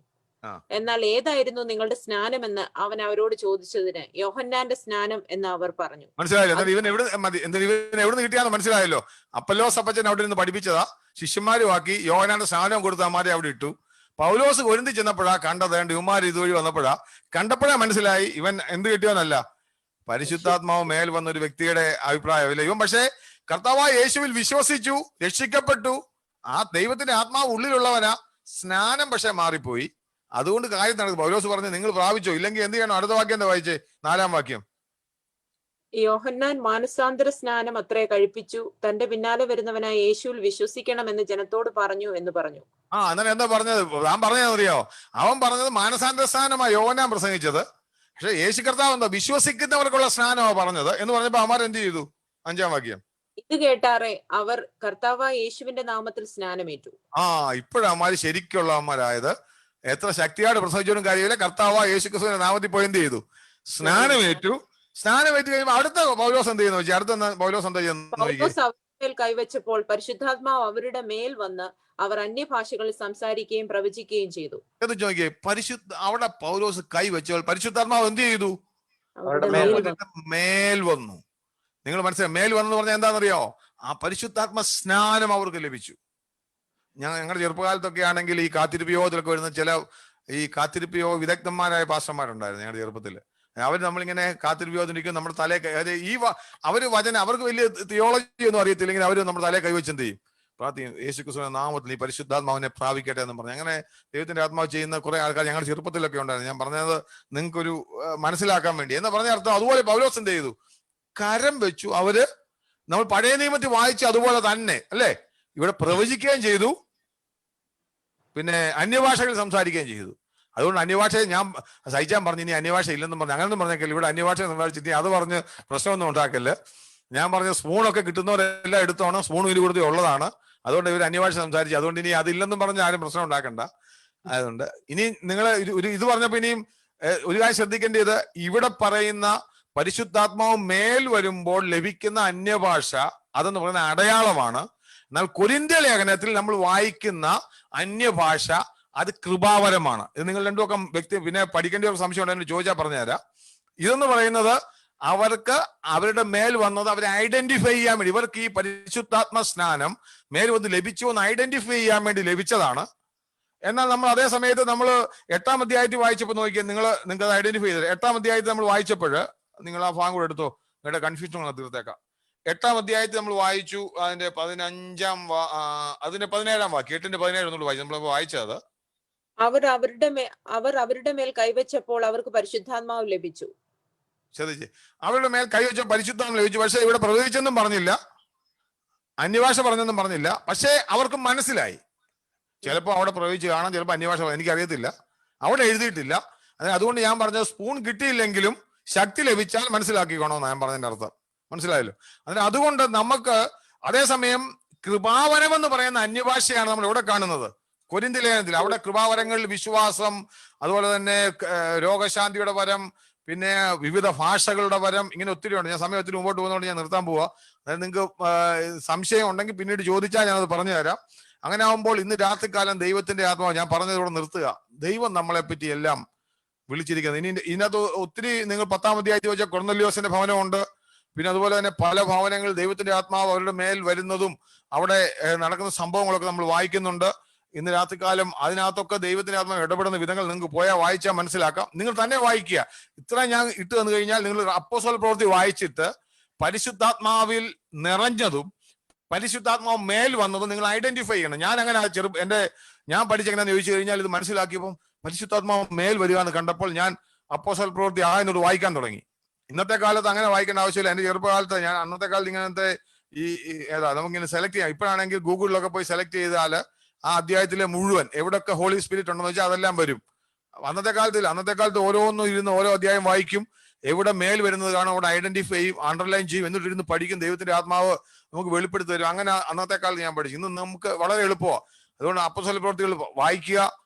നിങ്ങൾക്ക് ദൈവത്തിന്റെ ആത്മാവ് വെളിപ്പെടുത്തും. ഞാൻ എപ്പോഴും പറഞ്ഞതുണ്ടല്ലോ, നമ്മൾ പഠിപ്പിക്കുന്നതല്ല, ഈ സത്യം നമ്മുടെ ഉള്ളിൽ റെവലേഷനായിട്ട് വരണം, നമ്മുടെ ഉള്ളിൽ വെളിപ്പാടായിട്ട് വരണം. ഇല്ലെങ്കിൽ ഇതുകൊണ്ട് യാതൊരു ഗുണവുമില്ല. ഒരു ചെവി കൂടെ കേട്ട് മറ്റേ ചെവി കൂടെ പോകും, അല്ലെങ്കിൽ നമുക്കതൊരു ഗുണവും ഉണ്ടാകത്തില്ല. ഇന്ന് രാത്രികാലവും നമ്മൾ ദൈവസന്നിധി പഠിക്കുമ്പോൾ, മനസ്സിലാക്കുമ്പോൾ ഇത് ഓർമ്മ വരണം. ഇന്ന് കേട്ട കാര്യങ്ങൾ, ഇന്ന് ഒത്തിരി കാര്യങ്ങൾ പറഞ്ഞു കൂടിപ്പോയെന്ന് എനിക്കറിയത്തില്ല, എങ്കിലും അത് നിങ്ങൾ ശ്രദ്ധയോടെ ഇരിക്കുന്നെങ്കിൽ നമുക്ക് ദൈവത്തിന്റെ ആത്മാവിന്റെ ശക്തി ആഗ്രഹിക്കാൻ. ഇന്ന് മാത്രമല്ല, ഞാൻ പറയുന്ന അന്നത്തെ കാലത്ത് എല്ലാ ആഴ്ചയിലും ഉണ്ടായിരുന്നു. എവരി വീക്കില് ഒരു ദിവസം വേർതിരിച്ചിട്ട് ലഭിച്ചില്ലെങ്കിൽ നമ്മൾ നിരാശപ്പെടത്തില്ല. കർത്താവിന്റെ വാഗ്ദത്തമാ. പറഞ്ഞാൽ 25 വർഷം ആര് കാത്തിരുന്നു? ഒരു മകനെ ലഭിക്കുന്നു പറഞ്ഞിട്ട് അബ്രഹാം കാത്തിരുന്നെങ്കിൽ നീ കാത്തിരിക്കും. നിന്റെ ശുശ്രൂഷയ്ക്ക് ഇത് കിട്ടാതെ നീ ഇറങ്ങരുത്. ഇത് കിട്ടിക്കഴിഞ്ഞാൽ നീ ആളുമാറിയവനെ പോലെ അതുവരെ നീ വെയിറ്റ് ചെയ്യ്. നിന്റെ മേൽ വരുന്ന അനുഭവം, നിന്റെ ഉള്ളിലുണ്ട്, നിറവുണ്ട്, കാര്യങ്ങളുണ്ട് നിനക്ക്. പക്ഷെ അതല്ല വേണ്ടിയത്. നിന്റെ മേൽ വരുന്ന അനുഭവം, ശക്തി ലഭിച്ചു കഴിയുമ്പോൾ, അത് ഞാൻ പറയാം, ചിലതെന്താ നമ്മുടെ ഇമോഷണൽ തലത്തിൽ നമ്മൾ ചിലപ്പോൾ സ്റ്റെറപ്പാകാം. അങ്ങനെ ചില തീരുമാനം എടുക്കുന്ന ആൾക്കാരുണ്ട്. അങ്ങനെ ദൈവം ആഗ്രഹിക്കുന്നില്ല. നിന്റെ മേൽ വരുമ്പോൾ നിനക്ക് തന്നെ അറിയാം, നിന്റെ വഴികളെ ദൈവം നിയന്ത്രിക്കുന്നത് നിനക്കറിയാം. കർത്താവ് വെറുതെ ചെയ്യത്തില്ല. സകലതും മുന്നമേ കരുതി ചെയ്യുന്ന കർത്താവ്. അല്ലെങ്കിൽ നമുക്ക് ഇന്ന് രാത്രികാലം കർത്താവിന്റെ കരങ്ങളിൽ ഏൽപ്പിക്കാം. ഇന്ന് രാത്രികാലം നമുക്ക് തുടർന്ന് പ്രാർത്ഥിക്കാൻ അല്പനേരം സമയം എടുത്ത് പ്രാർത്ഥിക്കാൻ പോവുകയാണ്. നമുക്ക് എല്ലാവർക്കും ചുരുക്കം വാചകങ്ങളിൽ നമ്മുടെ മറ്റു പ്രാർത്ഥനാ വിഷയങ്ങളൊന്നും ഓർക്കണം. നമുക്ക് എല്ലാവർക്കും അവരെ തന്നെ സമർപ്പിച്ച്, കർത്താവെ ആഗ്രഹിക്കുന്നെങ്കിൽ നിങ്ങളെ പറ്റിയുള്ള നിങ്ങൾക്ക് അങ്ങനെ ആഗ്രഹം ഉണ്ടെങ്കിൽ ദൈവസന്നിധി നിങ്ങൾ തന്നെ പ്രാർത്ഥിക്കുക. നമ്മൾ സഭയായിട്ട് എല്ലാവരും പ്രാർത്ഥിക്കുക. കർത്താവ്, എനിക്ക് എന്നെ പറ്റിയുള്ള നിന്റെ വിളി എനിക്കറിയാം കർത്താവെ, ഞാനത് അറിയുന്നു കർത്താവെ. അതിലേക്ക് ഞാൻ ആയിരിക്കുമ്പോൾ ഞാൻ നേരത്തെ പറഞ്ഞ പോലെ ദാഹിക്കുന്നവന് മാത്രമേ ഇത് ലഭിക്കത്തുള്ളൂ. ആഗ്രഹിക്കുന്ന ആത്മാവിനെ മാത്രമേ തൃപ്തിപ്പെടത്തുള്ളൂ. വെറുതെ ആർക്കും ദൈവത്തിന്റെ ആത്മാവ് കൊടുക്കത്തില്ല. ആഗ്രഹം നമ്മൾ ഒരു കാര്യം മനസ്സിലാക്കേണ്ട, നിങ്ങൾ ഒരു കാര്യം കൂടെ ഞാൻ പറഞ്ഞു തരാം. എന്നാ വെള്ളിയാഴ്ച ഞാനും വന്ന് പ്രാർത്ഥിക്കാനിരുന്നോളാം, അതല്ല. നിങ്ങൾ ശ്രദ്ധിച്ചു നോക്കിയാൽ ഞാൻ അത്രയും മനസ്സിലാക്കി അതോടെ പറഞ്ഞേച്ച് ഇതിന്റെ പിമ്പി വല്ലതും വെറുതെ കിട്ടുന്നതാണോ എന്ന് അറിയാൻ വേണ്ടി അപ്പോസ്തല പ്രവൃത്തി 1-ാം അധ്യായം ഒന്ന് എടുത്ത് നിങ്ങൾ അവരെങ്ങനെയാണ് അവിടെ ആ ദൈവത്തിന്റെ വാഗ്ദത്തത്തിന് വേണ്ടി, നമ്മൾ പറഞ്ഞു പിതാവിന്റെ വാഗ്ദത്തത്തിന് വേണ്ടി കാത്തിരിക്കണമെന്ന് പറഞ്ഞു. എങ്ങനെ കാത്തിരുന്നും കൂടെ നോക്കണം. അതേ നിലയിൽ നമ്മൾ കാത്തിരിക്കണം. 1-ാം അധ്യായത്തില് അതിന്റെ 14-ാം വാക്യം ഒന്ന് വായിച്ചു. യാക്കോബിന്റെ മകനായ യൂദ ഇവർ എല്ലാവരും സ്ത്രീകളോടും യേശുവിന്റെ അമ്മയായ മറിയോടും അവന്റെ സഹോദരന്മാരോടും കൂടെ ഒരുമനപ്പെട്ട് പ്രാർത്ഥന കഴിച്ചു പോന്നു. ചേട്ടൻ ചോദിക്കുക, ഇങ്ങനെ അവര് കാത്തിരിക്കുക, വാഗ്ദത്തമുണ്ട്. ഒരു മനസ്സോടെ എന്ത് ചെയ്തു? ഒരുമനപ്പെട്ട് എല്ലാവരും കൂടി വന്ന് പ്രാർത്ഥന കഴിച്ചു പോന്നു. വെറുതെ ഇങ്ങോട്ട് വന്നെ കയറി എന്ന് വെച്ചാൽ എന്നാ പിന്നെ ഇരിക്കട്ടെ വെച്ചാൽ അങ്ങനല്ല. നമുക്ക് ആഗ്രഹത്തോടെ, ഒരു മനസ്സോടെ, പ്രാർത്ഥനയോടെ, ആഗ്രഹമുള്ളവനെ ദൈവത്തിന്റെ ആത്മാവ് നിറയ്ക്കുക തന്നെ. ഞാൻ ഈ നിറയ്ക്കുക എന്നുള്ള വാക്കല്ല നമുക്ക് ഉപയോഗിക്കേണ്ടത്. എന്നാണെന്നറിയാമോ? പരിശുദ്ധാത്മ സ്നാനം എന്നുള്ള വാക്കാണ്. അത് പരിശുദ്ധാത്മാവ് മേൽ വരുന്നതാ. നമ്മൾ കൺഫ്യൂഷൻ ഉണ്ടാകരുത്. കാര്യം പരിശുദ്ധാത്മാവ് നിറയ്ക്കുന്നത് എല്ലാ വിശ്വാസികൾക്കും നിറയ്ക്കും. ഇന്ന് രാത്രികാലം വചനം കേൾക്കുമ്പോൾ നമ്മുടെ ഉള്ളിൽ നിറയും. അതല്ല, മേൽ വരുന്നത് ശുശ്രൂഷയ്ക്ക് വേണ്ടി നിന്നെ മാറ്റി നിർത്തുന്ന, നിനക്ക് വേണ്ടിയുള്ള ദൈവത്തിന്റെ പദ്ധതിയാ. മറ്റുള്ളവരെ കർത്താവിലേക്ക് നയിക്കുവാൻ നിന്റെ ഭയം മാറ്റി നിന്നെ ഹല്ലേലൂയ ഒരുക്കി ദൈവം തന്നെ ചെയ്യുക നിന്നിലൂടെ. പിന്നെ നീ അല്ല ചെയ്യുന്നത്, ദൈവത്തിന്റെ ആത്മാവ് നിന്നിലൂടെ ചെയ്യുന്ന ഹല്ലേലൂയ ശുശ്രൂഷകൾ സിംഹത്തെയോ ശത്രുവിനെയോ ഒക്കെ വലിച്ചു കീറാനുള്ള വലിയ പവർ ദൈവത്തിന്റെ ആത്മാവ് തരും. അതിന് പരിജ്ഞാനം വേണ്ട. അച്ഛാ ഇന്ന വാക്യം എനിക്ക് അറിയത്തില്ല, അതുകൊണ്ട് അതൊന്നും നിനക്ക് അറിയേണ്ട ആവശ്യമില്ല. നീ പരിശുദ്ധാത്മാവ് നിന്റെ മേൽ വന്നാൽ നീ ടോട്ടലി ചേഞ്ച് ചെയ്യും. നമുക്കൊരു നിമിഷം കണ്ണുകളെ അടയ്ക്കാം, നമുക്ക് പ്രാർത്ഥിക്കാം. നമുക്ക് പാട്ടൊന്നും പാടേണ്ട ആവശ്യം, സമയം ഒത്തിരിയായി. ആഗ്രഹമുള്ളവർ ചുരുക്കം വാചകങ്ങളിൽ, ഞാൻ ഒത്തിരി നീട്ടി വേണമെന്ന് പറയുന്നില്ല, അത് കേൾക്കുന്ന ഒരു കർത്താവുണ്ട്. അവർ ഒരുമനപ്പെട്ട് കൂടി വന്ന്, നമുക്കിപ്പോ സൂമിലെ കൂടി വരാൻ പറ്റത്തുള്ളൂ, ഒരുമനപ്പെട്ട് കൂടി വന്ന് പ്രാർത്ഥന കഴിച്ചു പോകുന്ന അവരോരുടെ ആവശ്യങ്ങൾ അവർ ദൈവസന്നിധിയിൽ അറിയിച്ചു. ഇന്ന് രാത്രിയിൽ നമുക്ക് ദൈവസന്നിധിയിൽ അറിയിക്കാം, കർത്താവേ ഹല്ലേലൂയ, ഇത് പോരാ. നീ ഈ മോശയോട് ചെയ്തതുപോലെ, മോശ അയ്യോ എനിക്ക് വയ്യാന്ന് പറഞ്ഞപ്പോൾ അവർക്ക് പലർക്കാട് വീതിച്ചു കൊടുത്തതുപോലെ, ഇന്ന് രാത്രികാലം കർത്താവേ നിന്റെ ശുശ്രൂഷയിൽ എന്നെ പങ്കാളിയാക്കണമേ.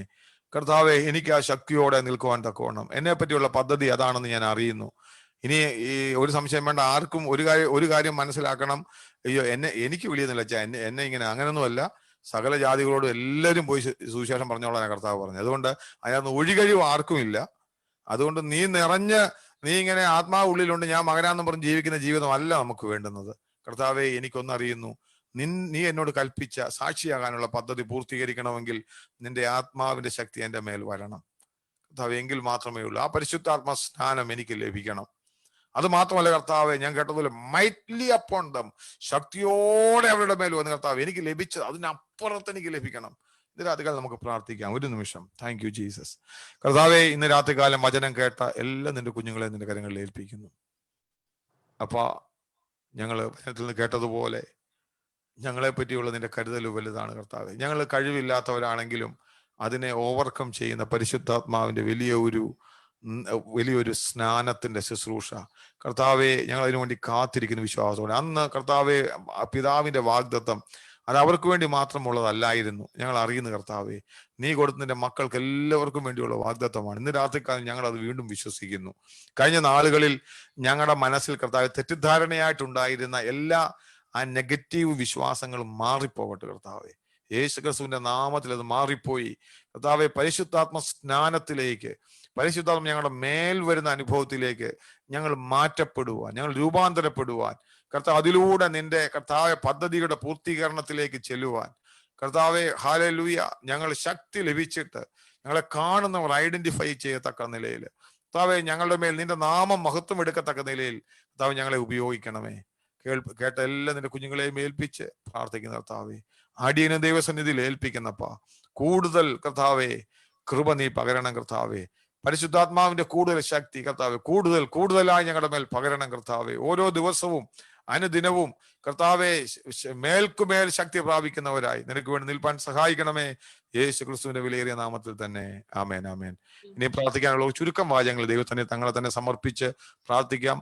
ദൈവത്തിന്റെ ആത്മാവ് നിങ്ങളെ ദൈവത്തിന്റെ